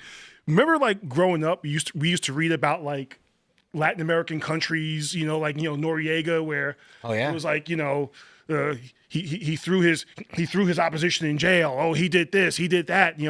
He's being a dictator. How dare he go? And then it's like, okay, but you just finished doing the exact same thing. And they're like, oh no, but that's different. That doesn't count. It's okay. He actually did something bad. Yeah. No, actually did something wrong. all right, we're going to jump to this story here. Semi-truck driver arrested after making an illegal U-turn on Florida highway, killing 3 people. Harjinder Singh, who authorities say had entered the U.S. illegally, has been charged with 3 counts of vehicular homicide. A man has been arrested in Florida after making an illegal U-turn on a highway that resulted in a deadly crash that killed 3 people. Harjinder Singh, who authorities say has entered the U.S. illegally, has been charged with 3 counts of vehicular homicide. According to the Florida Department of Highway Safety and Motor Vehicles, state troopers responded to a crash on Florida's Turnpike in St. Lucie County on August 12th. The collision involved a minivan and a commercial semi-truck and trailer. Based on initial investigations, the incident occurred after the driver of the commercial semi-truck recklessly and without regard for safety of others attempted to execute a U-turn in an unauthorized location. The driver of the semi was later identified as Singh, who crossed the Mexican border illegally in 2018 and later obtained a commercial driver's license in California. As a result of his actions, the 3 occupants of the minivan are now deceased. State troopers obtained a criminal arrest warrant for the driver, Harjinder Singh, for 3 counts of vehicular homicide. A press release stated. The actions taken by the defendant while operating a commercial tractor-trailer are both shocking and criminal, said Executive Director David Kern. 3 people lost their lives as a result of this recklessness, and countless friends and family members will experience the pain of their loss forever. Look, this is emblematic of why conservatives and people on the right are so against not just having illegal immigrants, not just having the national language be English, but also making sure that people that are here legally can't get any kind of ID. Like, the state of California did this. They gave this guy a CDL. Which not only did they give him a license, which would be bad enough, but it's a commercial driver's license. It blows my mind that this guy who's here illegally was able to do this.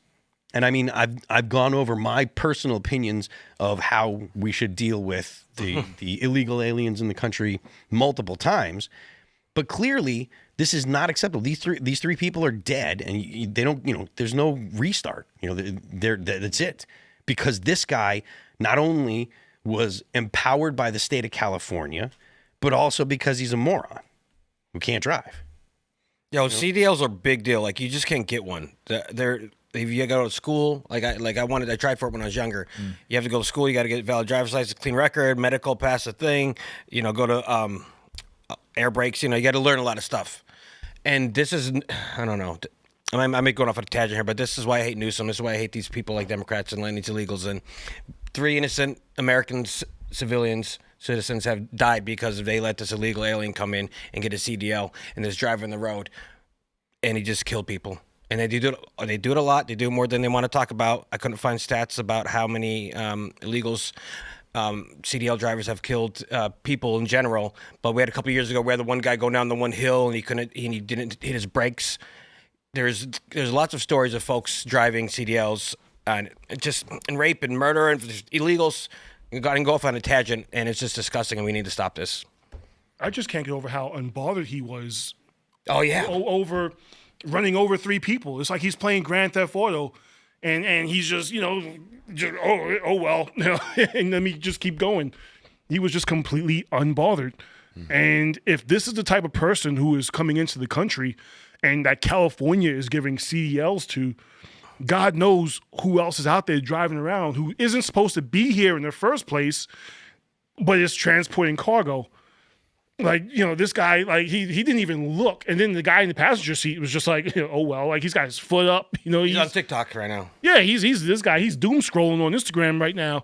So, it just shows how dangerous a porous, open southern border can be to the rest of the country in ways we haven't even thought of. Will this be used against Newsom and when he's running officially? And will it matter? They'll try to, but nobody will care. Yeah, I don't think it's going to stick. If this happened in the summer before he got elected, yeah, or before the vote, sad. But I think this is probably. I mean, someone might try if he does. I imagine some political strategist or whatever would dig it up, but I don't know that it'll have traction. Yeah, this will be like 1,000 years ago by the time we get there. I don't know why I couldn't find stats on how many illegal CDL drivers have killed people. They said there's 1,500 people have died in the last year, but they know nothing about if they have what their status is. Yeah, look, I mean, personally, I think that the more we can do to make it hard for illegals to stay here, the better. This company that actually employed him, yes, they need to lose their business. Right? Whoever owns the business needs to 100%. Okay. Killed 3 people. No, I understand. Absolutely. They should not have employed him. California shouldn't have given him a license, right? But these people that employed him, the company, whoever runs the company should go to jail too, because he is responsible for this. He hired an illegal, put him in, try him and put him in jail. I don't know what the manslaughter, accessory to murder, maybe. Yeah, I'm not sure what the charge should be, but he should lose his business. This should be this company should be used as an example. Like, put the owner in jail, take away all of his property, auction it off, and make sure that everybody in the country knows that the reason he's in jail as an accessory to murder is because he hired an illegal, right? Obviously the driver should go to jail for the rest of his life, right? I don't care. People are like, ship him back. No, put him in jail. Put him in Alcatraz. Yeah, put him in. No, I mean, that's only for shipping people out. Put him in the real Alcatraz. Yeah. And put him in a real federal prison, right? Not some kind of white collar thing, in a real federal prison for the rest of his life. And they should use these people and this company as an example. You shouldn't be allowed, it shouldn't be okay to hire people that are illegal. And one of the things that I agree with Democrats about, and they probably don't actually mean this, but they always say, well, you should go after the companies that hire them. Yeah, you should, 100%, absolutely. And you should make it really brutal if they get caught hiring illegals. Because the point of that is to make sure that they don't hire illegals, to make it too risky, to make it not worth hiring illegals.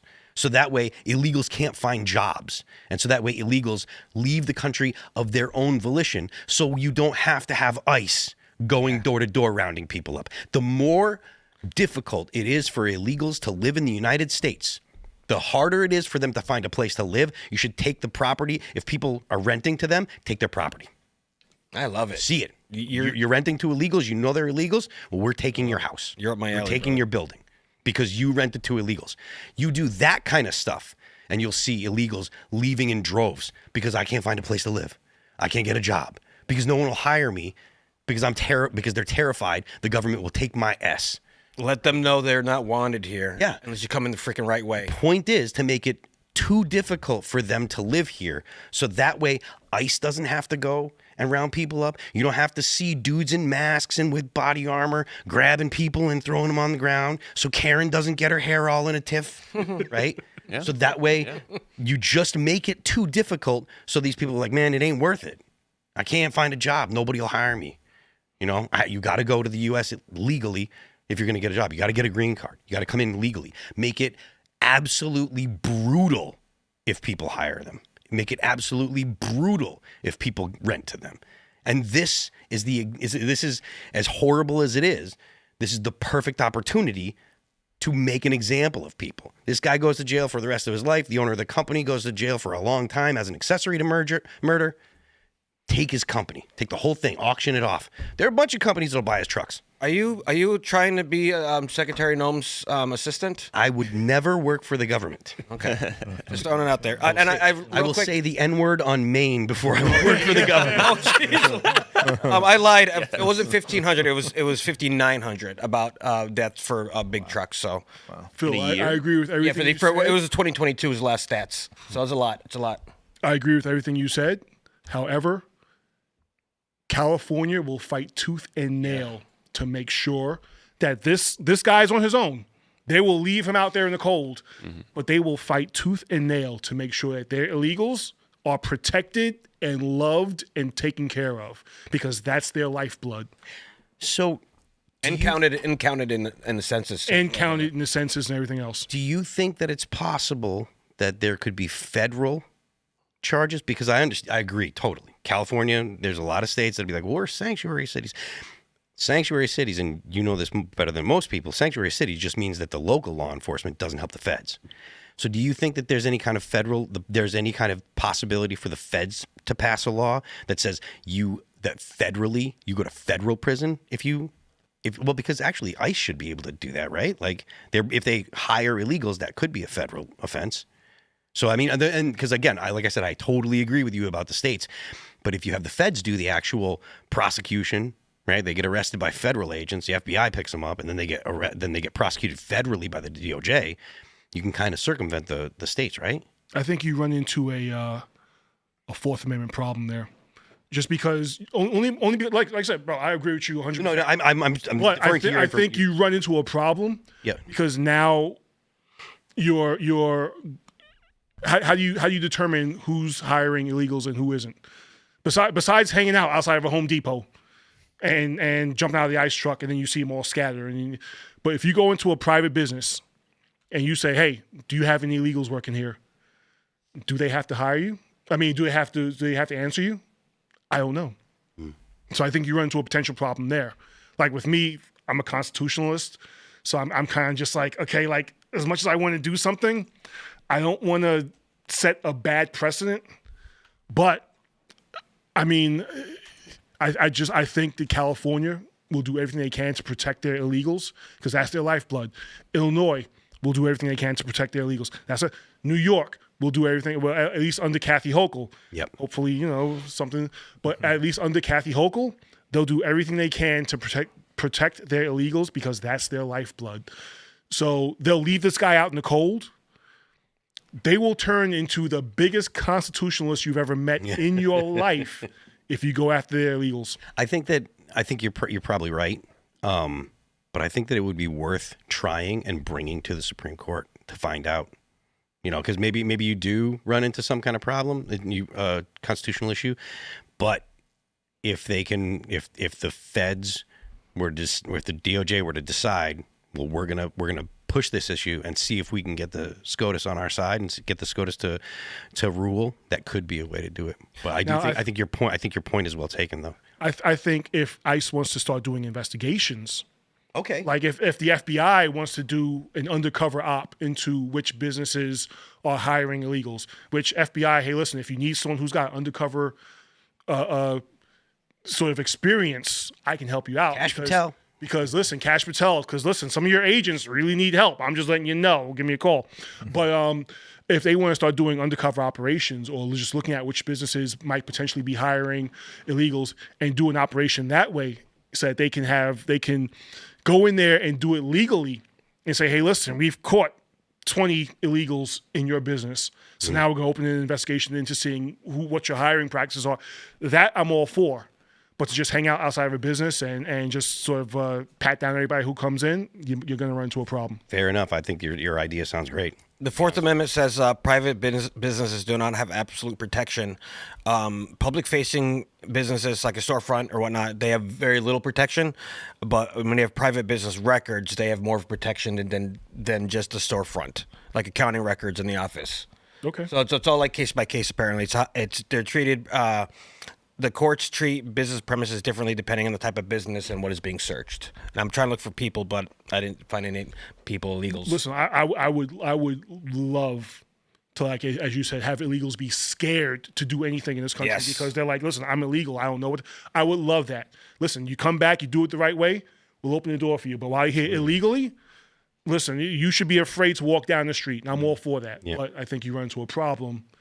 You're probably right. I hadn't thought about that. You're probably right. But, I think the big reason why I want to see this kind of stuff happen is because then you don't have all the protests against, you don't have officers having to put hands on people, having to fight with people, having to deal with protesters. They'll just leave of their own volition. You don't have Karen out there screaming and hollering and getting in ICE agent's face. It's safer. And all of the dangerous things that come with interactions with crazy people in the public and police officers or in law enforcement, right? Because you know better than anybody else. Mm-hmm. When you have to actually deal with people, things can go bad and people get crazy. Yes. Especially, I feel like especially women because they think that they're like, oh, I can just push this guy around because he won't do anything because I'm a woman. And it's like, well. So, anyways. I think now we are going to go to Super Chats, right? Yeah, we're going to go to Super Chats. So smash the like button, share the show with all of your friends, tell everyone that you love Timcast.com or that you love Timcast IRL. Go on over to timcast.com, become a member and join our Discord, and then head on over to rumble.com and become a member so you can join the after show and call in from the Discord.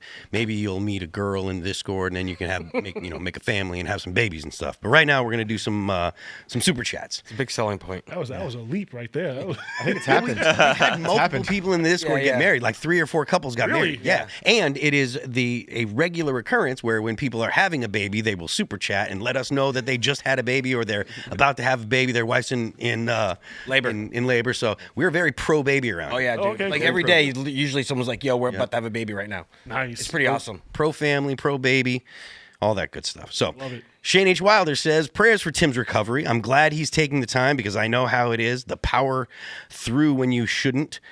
It sucks when you lose your voice, especially when it's how you make a living. It does, my buddy. My friend, it is awful. We did a tour back in like 2008. We were doing a tour and my voice went out on me. It was a great tour. We were out with In Flames and we did 2 weeks of the tour and we had like another 4 left or something like that. I went to the doctor and the doctor's like, yo, you need to go home and you can't talk for the next 6 weeks because they're like, if your vocal cords don't look different when you come back, when you go see another doctor, you're gonna have to have a biopsy and make sure you don't have throat cancer. So it is. Did you have a fill in or did you someone have to fill in for you? No, or did you band guys had to go home. You filled in for a big band once. I filled in for Killswitch Engage. I filled in for Five Finger Death Punch. Right. Got to open for Metallica. Yeah. It was sick. Great pictures. At the same place at the same arena that Taylor Swift played at. Oh, right. Like a week later. Wow. And the Metallica show had more people. How would we not talk about James Comey loving Taylor Swift today? Look, man, James Comey is terrible, but everybody has 1 or 2 redeeming qualities. Wait, so. liking Taylor false. Swift is a redeeming quality? Well, he likes Taylor Swift. Oh, that's right. Phil's a Swiftie. Can't you tell? Look at him. Gentlemen, I just Look got at a Phil. death stare. Holy moly. I like Taylor Swift. Listen, my daughter's a Swiftie, and every now and again I find myself humming something. I'm like, no, stop, no. So those earworms, man, they get Yeah, you. They get you. no, stop. All right. Njetti says, Phil, you are incorrect that Russia wants to take all of Ukraine. They would need a minimum of 5 million troops in country. There's zero chance they can do that. He said it like when he did the Tucker Carlson interview. Like, maybe he didn't specifically say it, but he was talking about how Ukraine is actually where Russia comes from, the Kiev and Rus and all. He went to that big whole history thing. It may not be realistic, but I do think that it's highly likely that Vladimir Putin would like to if he could. So you can say that you can say what you want, but I think that Putin has made it pretty clear that he wants to. I mean, they drove a convoy. Like when he first invaded, he drove a convoy to Kiev because they were trying to grab Kiev, take Kiev, and it didn't work out so well. So maybe they can't, right?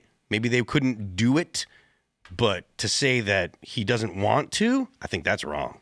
So Phil, I'm going to head out. Oh, yes. Off to my show. See you guys later. That was a really fun show. Good seeing all you guys. We'll be live on YouTube and Rumble at 10 o'clock. I'm going to run there right now. I'll be out of breath when we start, but we'll take phone calls till midnight. It's going to be a fun one to talk about pregnant robots in China and hear from you guys. So see you all next time. Have a fun Later. time, man. That's good, man. Have a great show. I'll Brendan, I'll get home and it'll already be on the TV. show at some point. All right, cool. All right. Mac12 says they are just trying to get away from the MSDNC moniker. I don't agree, man. I feel like they're actually They're like, failures. Yeah, but I mean, look, they kind of laid out why they had to make the change in Yeah. it, so. Because they're failures. It's like I said, slapping a fresh coat of paint. Yeah. The shed's still crumbling down, but you just got a Right? fresh coat of paint on It it. looks pretty, but the inside's rotted. Philip Helms says, "Hey Phil, I just wanted to give you give a shout out to you and Tim because y'all finally got off my lazy butt and started my first company at 24, Nice. Up and Beyond Toys. Just wanted to say thank you for motivating me to get after it. Congratulations. If you are a member of the Discord or if you're watching right now, go check out Up and Beyond Toys. I'm assuming you could probably just Google them, Up and Beyond Toys. But yeah, go ahead and support these fine young men that are starting businesses and grabbing a hold of their destiny." Just real quick on the Up and Beyond Toys thing. Anime's big nowadays. It's huge. I guess apparently I've seen a news article that 1 in 3 people, youngins, watch anime, and they pirate a lot of the anime. They will pirate it, but then they'll buy products of the anime, and that's how anime makes their money. So Up and Beyond Toys, just throwing it out there, maybe make some Up and Beyond anime toys. Hot little chicks with waifus. I was getting ready to say, talk about families and making babies. Go to a couple of these anime conventions. Oh yeah, Yeah. they make families at the anime. They make families, all right. Even if it's just for a night, you make families. All right, even if it's for AI. Jacob Hawley says, breaking, Texas Dems have returned to the Texas House after being forced by party leadership. Oh, good. They won't flee anymore and will vote on the next House map. They lost. How feckless, sad. Grow a spine, Dems. Come on. What a win for the GOP, though. I mean, I like the fact that that they're going to have to vote on it. I mean, I would like to see Texas redistrict, and I would like to see more Republicans in Congress. Didn't they just remember that last Thursday they already passed it? Last Thursday, I thought Passed. the redistricting, even though they didn't come in. I thought that was we had a whole No, conversation. they voted on it. They lost, and the Texas Democrats all got up and left, like in protest. And I think now it moves to the Texas Senate or something like that. Now it moves up another step now, but Okay. basically they won. Yeah, I'm not sure the details on it, but Yeah. look, man, I want to see redistricting. I want to see the Republicans do as much as they can to shut out Democrats as possible. If it's questionably legal, I'm fine with it. Take the power and run with it, They right? have to. Yeah, I mean, look, when the Republican or when the Democrats are in power, they will abuse the law. So Yes. if you ain't cheating, you ain't trying. So. That's what my dad taught me. And the best news is Jasmine Boquisha Crockett might lose her seat Right, because yes. of all the redistricting. So She'll probably move. What to was her middle California. name again? Boquisha, that's my nickname for her. Shout out to everybody who follows me on X. Okay. Jasmine Boquisha. Fitz. Hal Gailey says, no need to concede territory. Putin didn't invade to own land. He invaded to gain the access owning it gives. DMZ it. Russia leaves, UA allows RU unfettered access through those regions to Crimea. Well, I mean, excuse me, maybe, but I still think that, I think that Putin actually wants to take take Ukraine. The history is very deep there between Ukraine and Russia, and I think that Putin looks at Ukraine as part of Russia, even though they have different languages. I still think Putin's like, you're part of Russia, so we're just going to take it back. Well, if Kyiv was the capital forever, like, I would imagine I'd want it back too if I was him. Mm-hmm. The Kievan Rus, I guess, is where Russia came from. So okay. I don't know. I'm not extremely informed on Russian Ukrainian history, but I did watch the interview with Putin and Tucker. Tucker did, yeah. So because he went deep, hardcore then. Yeah, he really wanted the opportunity to explain to an American audience. And how dare Tucker, the traitor? I'm just kidding, but you know what I mean. But yeah, like the point of him doing that, like going into that history, is because he wanted the American, or English speaking audience to understand whether or not you believe what he says. Like whatever. Like when it comes to his motivations, I mean, look, he's going to lie. He's he's a KGB guy, and nation states lie, Mossad presidents too, lie. Probably. What? Probably Mossad as well.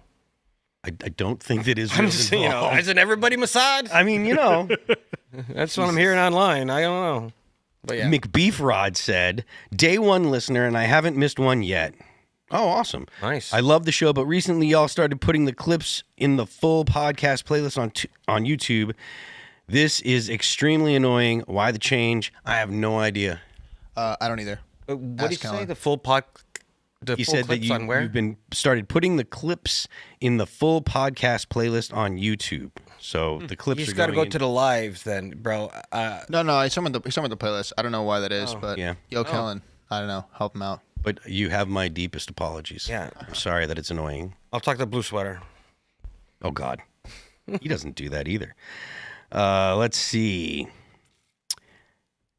Well, I don't want to say that. Button says Newsom is further left than you think and politically savvy. He runs as center every single time, then implements insane policy, works for moderates and progressives based on messenger. I mean, look, he's done that, but he's also in California, or he's been in California. How he would govern on a national level, I don't know, because like I said, I don't think that he's particularly ideological. I mean, listen. All I need to hear is that Nancy Pelosi's his auntie or something like that. Is she? I think so. Really? His auntie, Oh, yeah. somebody. Yeah, that's true. She's Oh, wow. raised him somehow. Through marriage, his aunt through Okay, marriage. Yeah. okay. Yeah. So I mean, listen. To me, it's more Pelosi crime family stuff. Yes. Gavin Newsom, his politics are going to be whatever it needs to be at the current moment. You're a Second Amendment guy. Yeah, you know what? I love the Second Amendment. I want to protect it. I just want to do common sense things to make sure people are protected. And by the end of the conversation, you're like, hey, he's not so bad. So he's going to do whatever it takes to win. Yeah. And then the policy is turn your AR-15s in. Yeah. Let's see. Kai says Trump may get this challenge on the courts and force mail-in votes to be voided. Mail-in votes were only legally allowed via courts and governor executive order. Mail-in votes are different from absentee. Look, man, I love that. Yeah. Go ahead. No, I was going to say that makes a lot of sense. Mail-in compared to absentee, whereas like the military and/or folks on Medicare is a way different story. Absentee compared to mail-in style. So yeah, that's a great super chat. Makes sense. Yeah, I agree. Let's see. Thanks, Phil. Yeah, he said only Kai went on to say only the legislature at the state level can change how they vote. So it's true.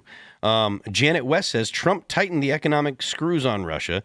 The European tariff agreement and the India tariff negotiation, both main buyers of Russian oil. Yeah, I mean, the more pressure the Trump administration puts on Putin, the better for the possibility of a peace deal in Ukraine. But I don't know that enough can be done to actually make Russia stop their aggressive posture. The first sanctions didn't do crap. They didn't do anything. The sanctions made no difference. They're fine. Russia's thriving. They're cool. So it didn't make a difference.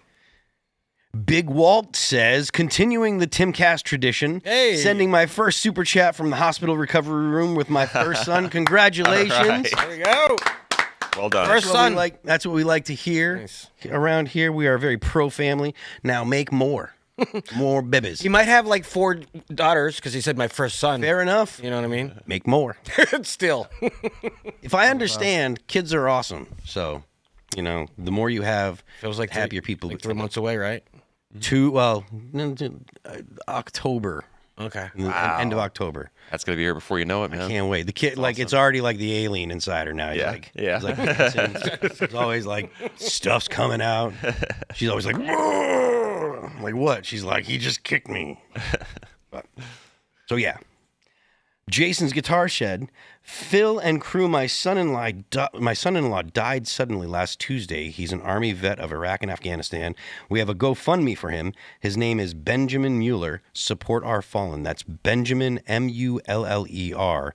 So if you guys, if you got a little spare change, head on over to his GoFundMe and help out where you can. And I'm sorry from, on behalf of everyone around the table here. We're really, really sorry to hear that, man. Rest in peace, Benjamin. Yeah, it's tough to lose a family member, especially someone that young. Son-in-laws are young people, so sorry to hear it. Let's see. Taylor Cook says, "Kana is a wolf in sheep's clothing. Don't fall for it." I mean, Real Kana? Yeah. Real Kana. I don't think there's a lot of people around here that are going to vote for him. Just to say, but I don't know if he's a wolf in sheep in wolf in sheep's clothing. I think he's. Right. Yeah, he's kind of authentic. I've watched him on more than I watched a bunch of Tim, a bunch of other podcasts. He feels like he's who he is, though he's not probably more left as people like Newsom. Yeah. Lorenzo Greasy Bottom says Phil is paid by the Jews. Tim is not Jewish. Tim is not Jewish. I get a little bit of money from. Oh, wait a minute. Oh, you are. I got one of my tenants at my place in New Hampshire is Jewish. So technically, I am paid by the Jews. Yeah, I am paid by the Jews. Truth comes out, ladies. The all that remains business manager is Jews, but he doesn't technically pay me. I pay him. It's just one Jew, so it's not one Jew. Yeah, it's not a family of Jews, maybe. A family of Jews is your. Well, I mean, yeah, his dad's Jewish too, and his dad was the actual guy that we started with 20-some years ago. Oh wow, same business manager. He's really good. So yeah, family of Jews, ladies and gentlemen. Phil gets paid by. That's right. He's the guy that sends my money from my business bank account to my bank account. I'm like, Nathan, send it on over. Let's see. Bryant Laws says, "Hey, Phil, we should also punish trucking companies who are corrupt and push illegals through violating the FMCSA federal standards laws already on the books. Charge the DMV for fraud as well." I mean, look, man. DMV's a good call. I mean, like I said, like all the things to make it hard for them to stay, I'm down with. So I don't even know what you're talking about, but if it'll make it harder for them, I'm down with it. You know what it is? Only reason I want it done the right way is because the left would love to show that picture. They already did it with kids crying and you look at Trump is separating family. I don't want them to have that picture of now ICE agents standing outside of businesses leading people out, and they're like, "Look at that! They went into that business and went through everyone." And so I want it done the right way, and then if it's done the right way, it's more permanent. 100%. And I feel like we all want that because we don't want them to use that against us. All right. Trucker 2019 says, "Phil, I'm a truck driver. Commercial driving is federal, not state level. That Indian who caused the accident is facing federal charges, not state level. Good. I'm happy to hear that. And I want the owner of the trucking company to face accessory to murder charges or, whatever. I don't know what. And Bondi, sure. Are you listening to IRL right now? You should be. Put them in jail. Take away his company. Take all his trucks and sell his trucks to his competitors." Yeah, this is the one right here. I like it. Yeah, I like it. It's got to be brutal. I like brutal. There is no reason for it. Competitors, yeah. They're probably hiring illegals too. Yeah. Let's read this one here. Oh, let's see. Jonathan Foreman says, "I work as a diesel tech for trucks and trailers. I bet the company was out of somewhere near Chicago. Those companies hire Eastern Europeans and Indians all the time, huh? Well, round them up. Yeah, ship them out. Beat it. take their property, take their business, get out of here. Sounds like AI trucks are going to be a thing now because we're going to do all the illegals. Yeah, I mean, I said something about that when I saw this. I was like, I can't wait till AI trucks are driving and this kind of stuff doesn't happen, or it happens less. Because, look, I know that people there are people that are critical of AI and critical of self-driving trucks, and there are people that got so mad at me. They're like, some dude was like, "Oh, I can't wait till AI takes over making ATR's music." Blah blah blah. It's like, bro, what do you think happened to my industry when streaming came out 15 effing years ago? Yeah. As soon as you could get the Winamp player and people could pirate music, which LimeWire came out and shit 25 years ago. So don't come at me like, it's don't take my business. Screw you. That shit happened to me fucking 25 years ago. But I do feel what that gentleman was saying because truck drivers are the backbone of the economy if they're legals. They won't be for long. Damn it! Sorry, guys. A lot of lizards are gonna be out there protesting. You're killing our business. Right. All right. Venus Palace 7 says, big difference between California and LA. You're able to say NYC and not New York, but you all forgot that California is a big state with more conservatives than any other state. Don't lump us in with LA. I feel you, and you have my apologies.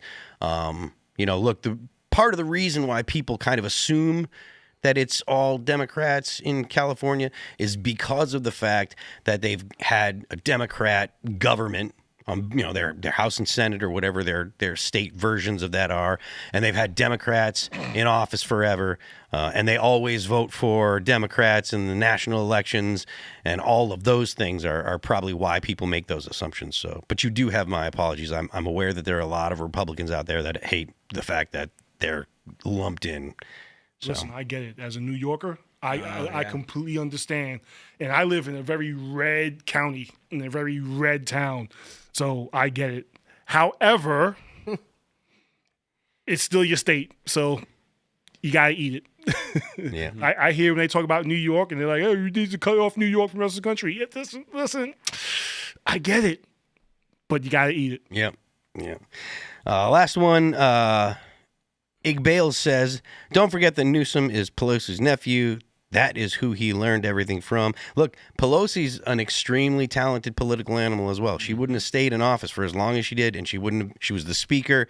She is extremely talented. So if she was teaching him, he learned from one of the best. But right now, I want you to smash the like button, share the show with all of your friends. Head on over to rumble.com and become a member so you can join us for the after show. Head on over to timcast.com and become a member there so you can join our Discord and call into the show. Zeke, would you like to shout anything out or tell people where they can find you? Sure. You can find me on Instagram, Zeek Arkham, ZeekArkham. You can find me on X, same handle. And I just opened up a TikTok account because I have more people I want to piss off. So you can find me over at TikTok, real Zeek Arkham. And that's it. Awesome. Thanks again for having me on, guys. Thank you for coming out. I hope you get to piss off a lot more people, my friend. Good luck to that. Raymond G. Stanley Jr. Find me Raymond G. Stanley everywhere in the world. I'm on the internet. I work here. I love life and America. Let's go team. Mr. Chris Carr. What's up? Chris Carr 17 on X. Come follow me. I am Phil That Remains on Twix. The band is All That Remains. Our new record is called Anti-Fragile. You can check it out on YouTube, Apple Music, Amazon Music, Pandora, Spotify, and Deezer. Don't forget the left lane is for crime. And stick around for the after show, and we will see you tomorrow.